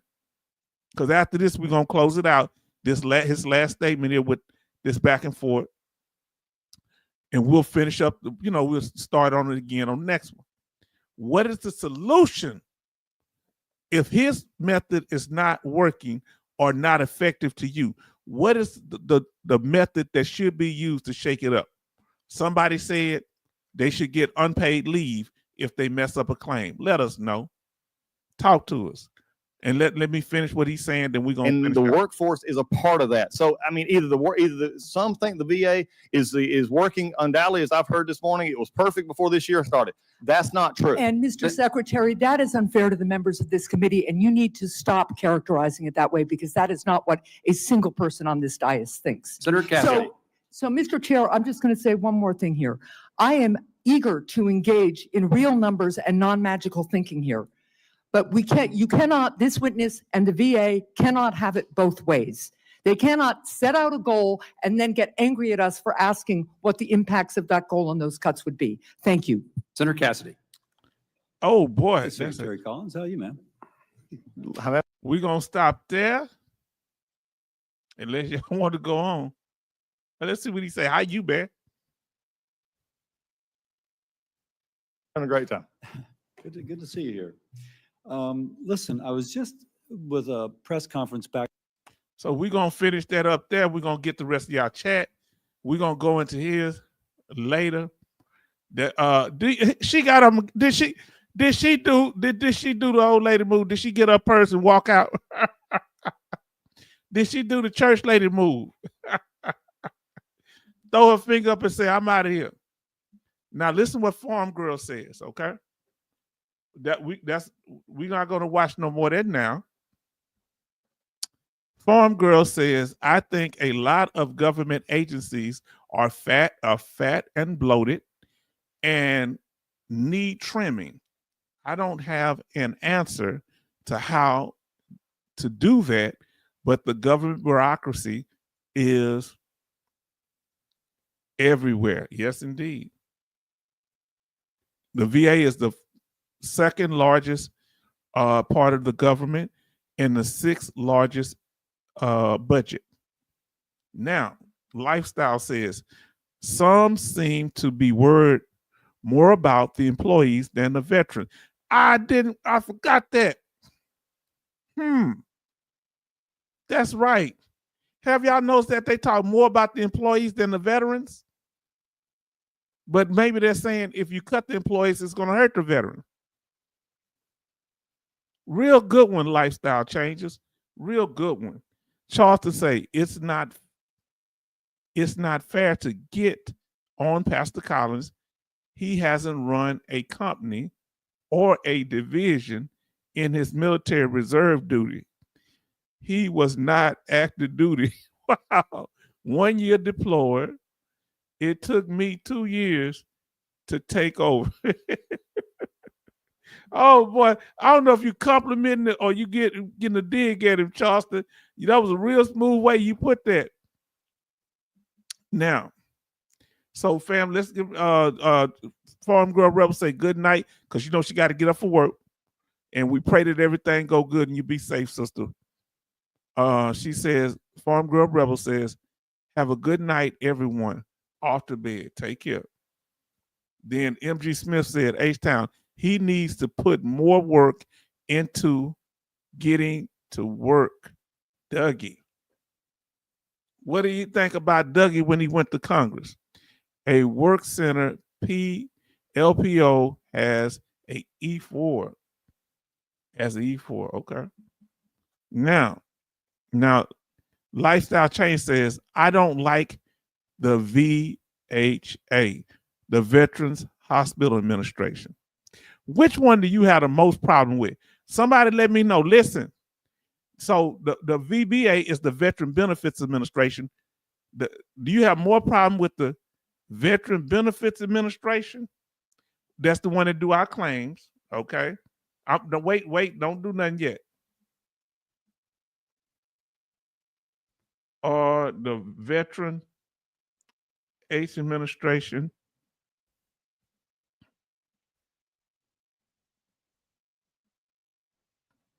Let us know, family, Which one you got the most problem with? The VBA, the ones that do your claims, or the VAH, the VHA, the Veterans Hospital? Let us know.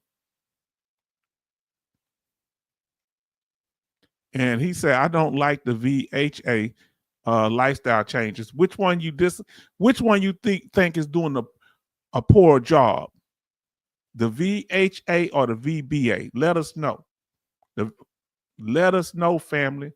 I'm gonna put it back up there. Which one is doing a worse job? The Veteran Benefits Administration that does the claims, or the Veteran Hospital Administration that deals with our medical treatment? Come on now. Don't say keep going. He want me to keep going. We're gonna call it for a night. We're gonna come and pick up on it next time. Cause I got a little toothache. It ain't hurting bad right now. Matter of fact, the more I talk to y'all, the better I feel. But I got to get this tooth pulled. It's chipped and a nerve is exposed. I had to go to the emergency room last night. And I was there till this morning. Betty Bob says, good night, farm girl. And then lifestyle changes. I didn't start going until 2019. Tell me y'all first year going to a VA hospital. And I'm talking about in the current location where you at now. You know, I did go in the 90s a little bit, but when I got back to Houston, I'm gonna tell you the first year I went. I started going back after not going a long time in 1999. So we're gonna go.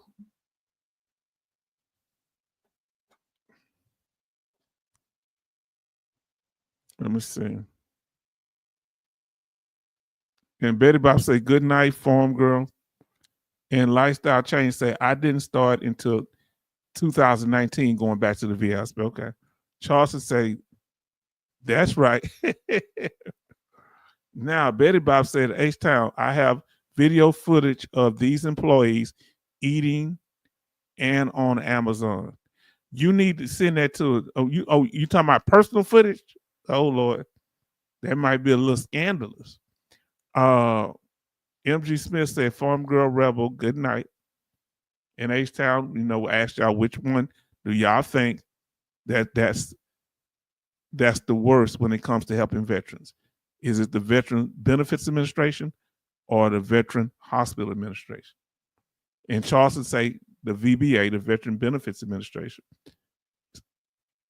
MG Smith says the Veteran Benefits Administration. And Lifestyle says both. When did y'all start going back to the VA, family? Come on, let us know. After you've been gone a long time. This last time when you started going consistently. When did that start? Okay, let's see. Listen to what Lifestyle Changes says. I agree with some of what you say on the previous lives. They are very disrespectful. Doctors show up 4 hours late often. Okay, tell us what you disagree with too, Lifestyle Change, because we like to know. Say both. So Lifestyle Change say even the VBA and the VHA, the hospital and the regional office are a problem. I started going back in 99 when I got down here. Then MG Smith said 06. Yeah, 1999 I went. Betty Bob said 2002. That's the year my youngin was born. Say 2002 in this location in Maryland, both. Okay. So Charleston says 1996, I had my group health insurance from my job, chose VA as civilian doctors wouldn't get permission from insurance. Okay. And I guess that was 1996. Well, family, y'all have done so incredible. We'll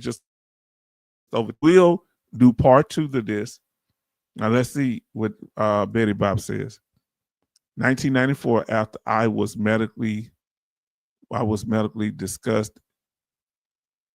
After I was medical discussion in Philadelphia. So family, I just want to say thank you. Let me pull this back up on the screen. And we're gonna skip the VA law tonight. We'll go over tomorrow. Veteran news, kind of what we talked about. Let me get this here. I'm gonna do a little quick thing on the veteran news about the firing. This was earlier, I believe. Sister Alaskan Ice gave us this. If one of y'all gave it to me, let me know. I think it was Alaskan Ice. And let's see. And it's talking about fired veterans call widespread and must federal job cuts a betrayal of their service to the country. Okay, and this was something here, and they was talking about it, and it was saying veterans who were fired from the federal workforce in a wave of the Trump administration job cuts called their dismissals a betrayal of their service to the nation in uniform and in the civilian service, according to a report from the Disabled American Veterans Service Organization. So that's the news. We kind of covered that, family. So, and they were heated about it. But my question, you hear more about the working people than us as the veterans. Why are they leaving us out? Somebody made that key point. Now, let's get back here. That was news, fair you. We went over that. And about our channel, as we close out. He said, yes, I was going to say that they are always playing on their phones. Yeah, how many of y'all have went in there? Listen, put a 1 in the chat if you've ever been in there and you've seen VA employees on their telephones instead of helping the veterans at the front desk or anywhere else. Charleston say, Rose City D, brother. I don't know if I ever saw you say, okay, we got 18 likes, 10 watching. Betty Bob say 1. Say 1. So you see them playing on their phone. Whoever saw a VA employee on their phone when they should be doing other things? And as we said, family,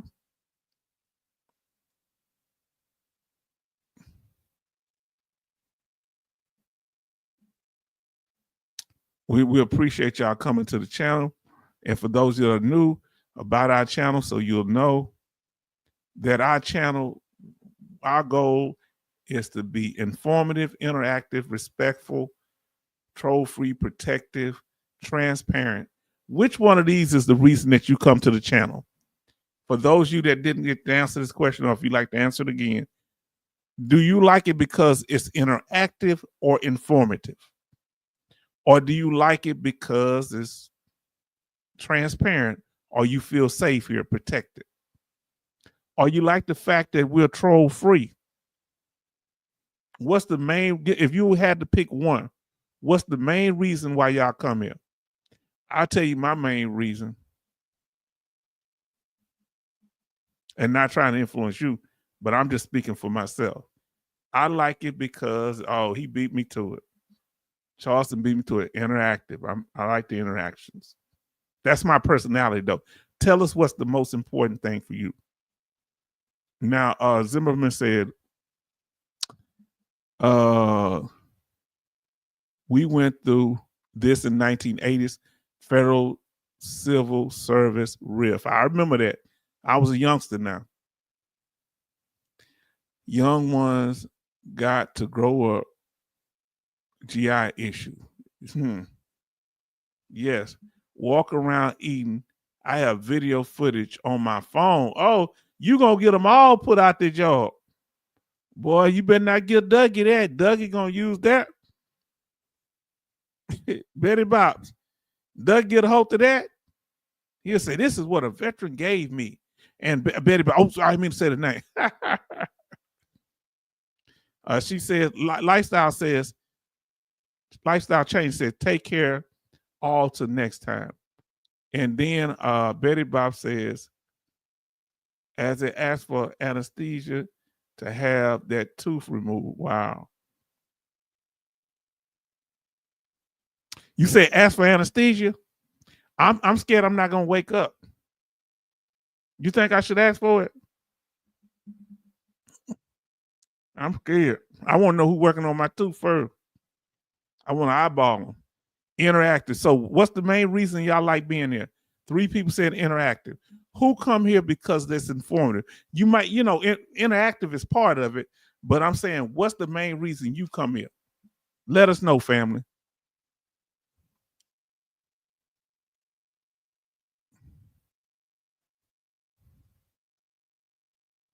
New releases, family. Please go back and watch. We talked about VA claim substitution. You can actually, if a veteran passes away, the family member can be substituted into the claim. I might have to ask for anesthesia on that tooth. You're right. Betty Bops is right. And MG Smith say interactive. Okay. I think I got that, but I'm making sure. This is a hot one here. This is fully developed, overdeveloped claims. How the VA overdeveloped claims. Now, lifestyle changes says interactive, informative, and age of proximity. Now, what's age proximity? What does that mean? Because I'm very interested in knowing. I may have an idea what you're saying. Oh, let me. I'm gonna turn my. It's hot up in here. Hold on. My air, my vent don't work like it used to up here. Give me a second.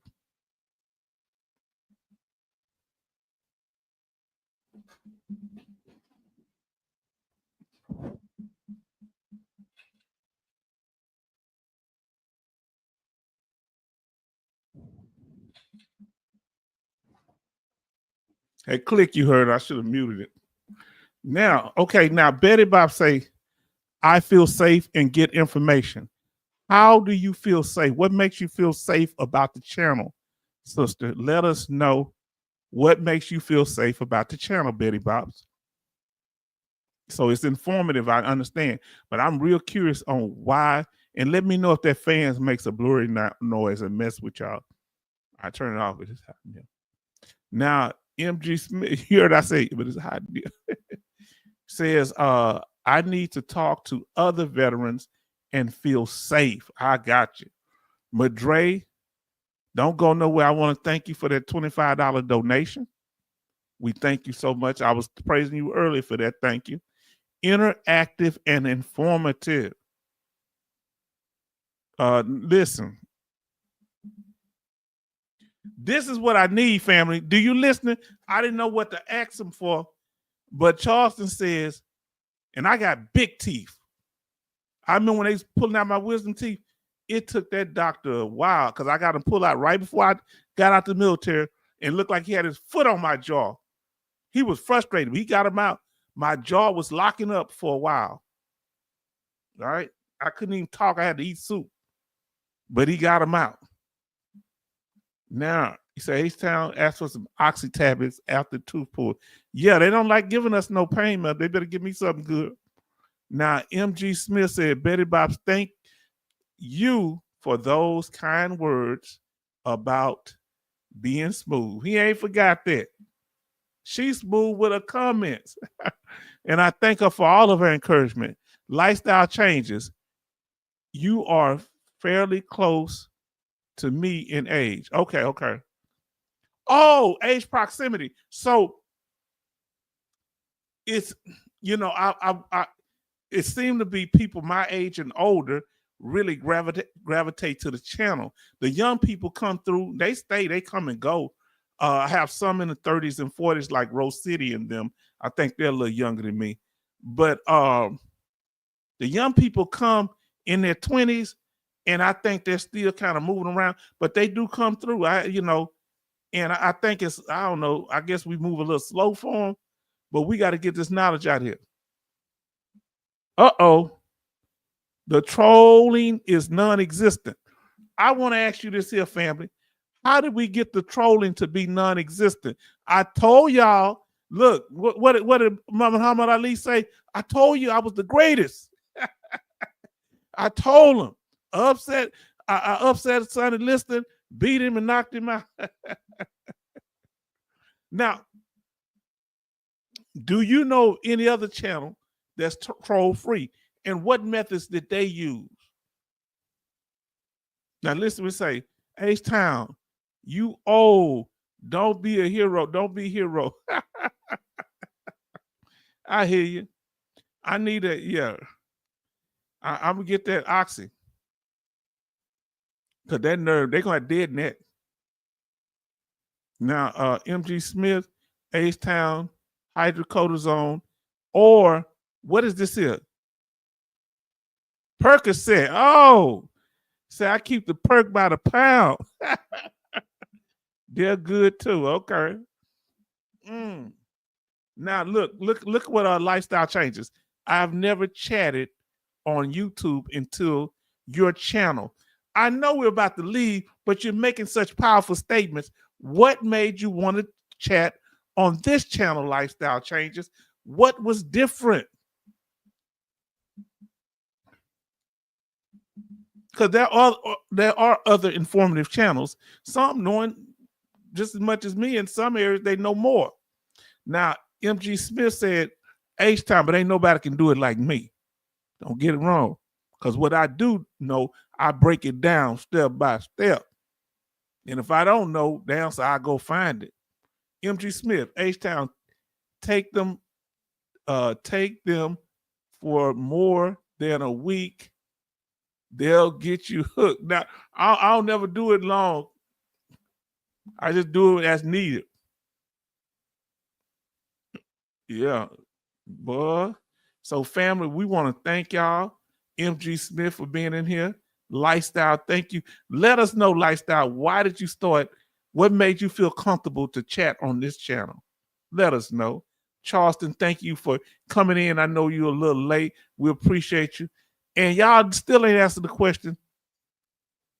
How do you think we were able to get this channel to be the trolls non-existent? One thing, I guess I got to speak for that. I'll speak for that on my own. Hold on, let me get this. I got to finish putting this up. This is another one, my story. Say reliability. Relatability. Okay. So I'm relatable. Okay, thank you. Yeah, watch the one on my story. Hold on.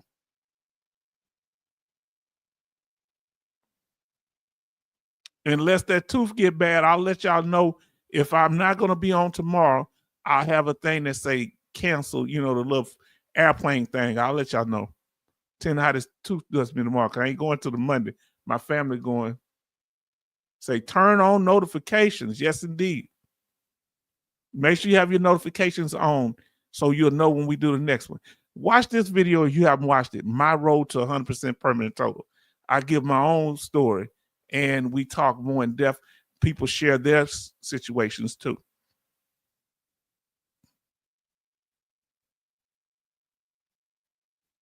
I plan to be on tomorrow, but I'll notify early if I'm not. I should have it out between about 12. This my channel, past, present, and future. We talk about that. That was a good one. This one, every veteran should know. Every veteran family member too. When a veteran passes away, what to do. And our rules, family. This one, Betty Bob's talking about them troll free. Come on now. She said, Lifestyle Change say, I have watched almost all of your videos.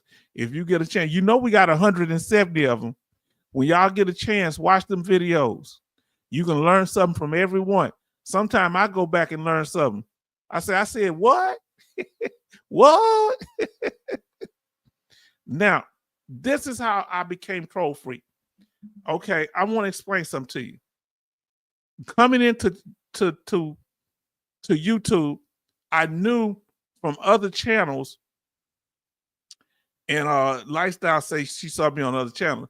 I knew from other channels that trolling would be an issue, that people will come in and they'll be very nice and cool, and they may have good intentions, but some people have a history of crashing out. And when people think they start with you, they think that they have a certain, how can I say, they got a certain level of protection, or they can get away with certain things because they like, hey, I was with you from the beginning, so it's really like my channel anyway. And I'm an integral part. You can't do nothing about me. I gave you all these donations. I guess they thought they were buying me. The problem with a lot of congressmen, they're veterans that go in there, but what happens? The money started becoming more important than advocating for the veteran. They say, oh, I didn't know that you had that many. I have that many. That's including live streams and videos. You got to go to videos and live streams. When you see the tab up top, that's what you do. Now, so we let them, we didn't come with rules right off the bat because I didn't want to turn people off. And I need to know what problems we would have in order to develop the rule. And H-Town anesthesia will get that tooth out quicker. I won't be at risk of dying, will I? Okay, that's what some people say. You don't wake up from that. I'll take the anesthesia. My niece took it. I went with her.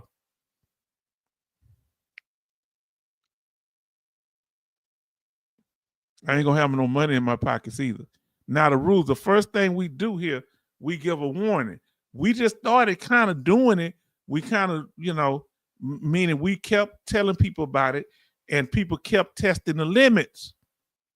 They kept doing something slick so when we come up a rule, when we go over the rules, they'll come in after the rules have been read. That's how they do it.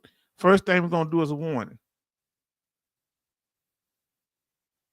How many of y'all think I should use anesthesia when I go put sleep in there? Put a sleep emoji in the chat if you think when I get my tooth pulled, I should let them put me to sleep during the procedure.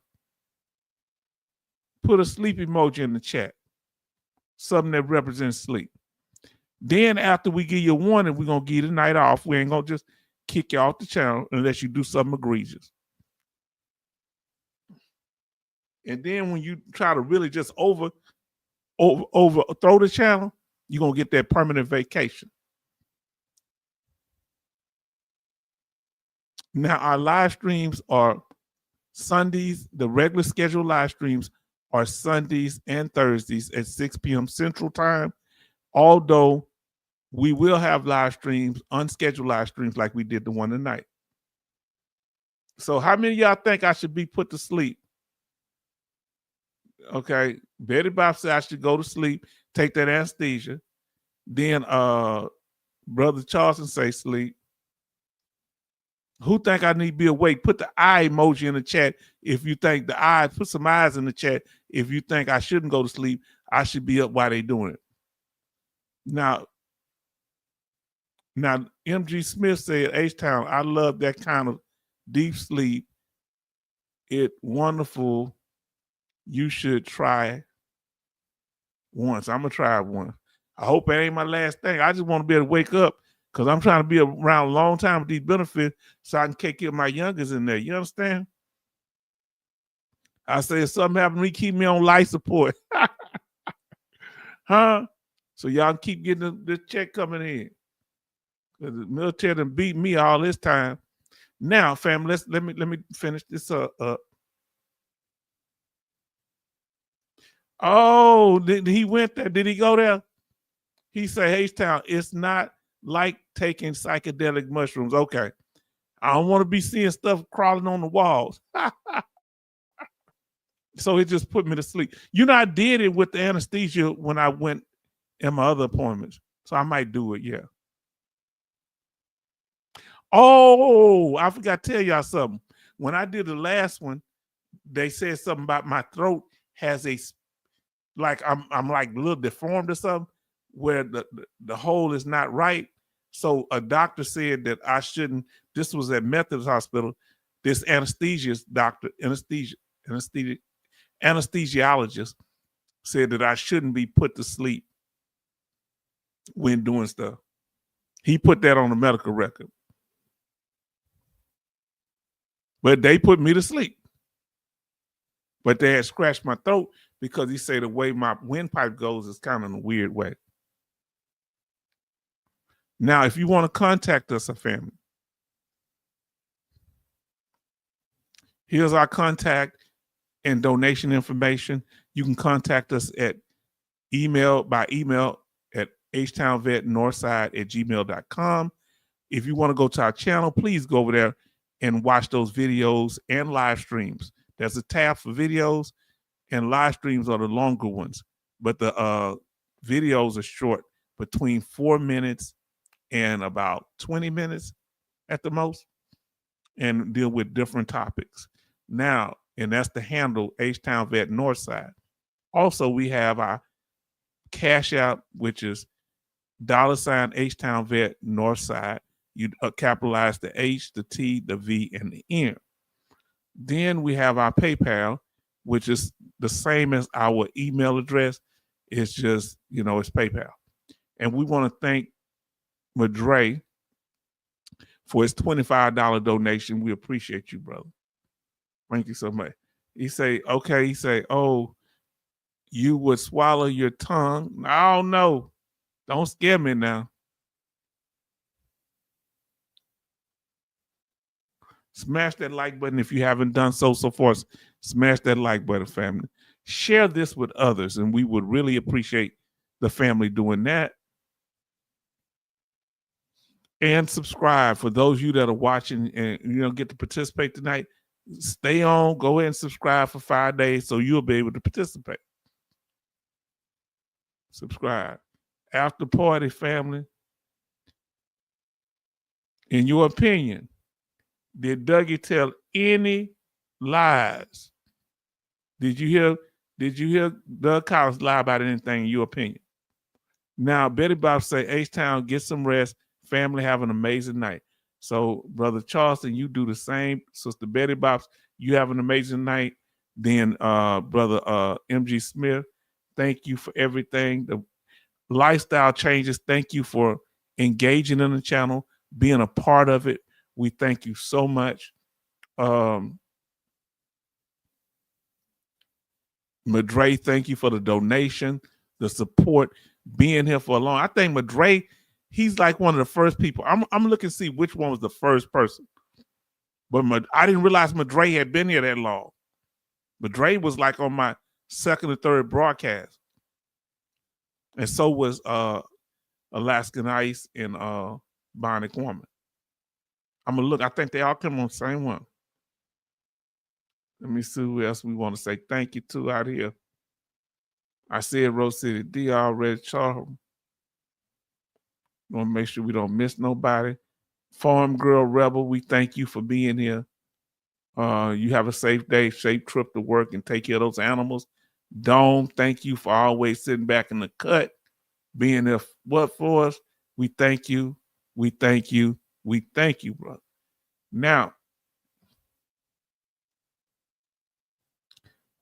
Scott and Isis World, thank you for all that information that started a very interesting and strong conversation about secondary claims, fully developed claims. You brought us such rich information, engagement, and knowledge. Thank you so much.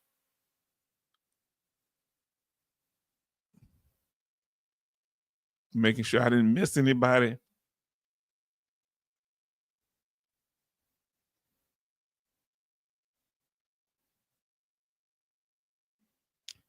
Jay, he came in. Thank you for John Gauntlet. Got it. Thank you for being in. Thank you for Crimson Alumni 04. Crimson Alumni 04. We thank you. Now we're going to get to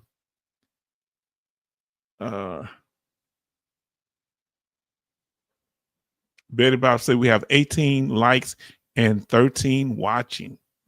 And then Charles say, I can't judge past the comments. Well, he's something else. He say he ain't gonna say whether or not he was lying. Okay. Lifestyle change say, I appreciate you, my brother. Peace. Peace. And then we have MG Smith. Good night, family. Talk to you tomorrow if H-Town is on. I plan to be on. If not, have your notifications on. Well, I'm gonna have something saying it was canceled. Is on. Those is on. Turn on your notifications. Yes, indeed.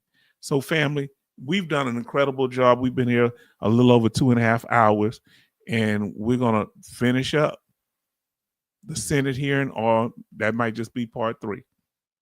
So I want to thank y'all. Let me come up on the full screen. I want to thank y'all for being here. Thank y'all. And Brother Charles, tell me what you think of the thumbnail, Brother Charleston. Brother Charleston, what you think of the thumbnail? Oh, did I get it? Did I get it, Brother Charleston? Huh, did I get it? Dougie goes to Congress talking about job lays off and veteran benefits. Was he prepared? He looked a little upset right there. Now, lifestyle change say, I have seen Betty Bob's in other YouTube lives as well. Okay. Yes, indeed. Betty Bob's is very active. Charleston says, good night, family.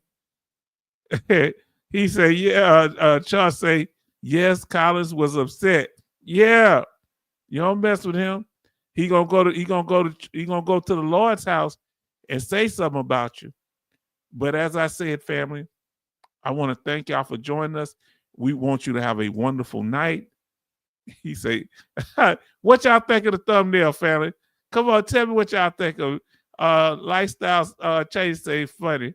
What y'all think? Come on. Did we get it? Did we express it? Oh boy. What y'all think? Did I take it too far? Tell me if I took it too far. Well, family, I want to say thank you.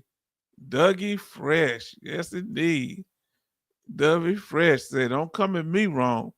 But family, I want to thank y'all for being here. We thank you for your patience, kindness, and we'll see you on the next one. Have a good night.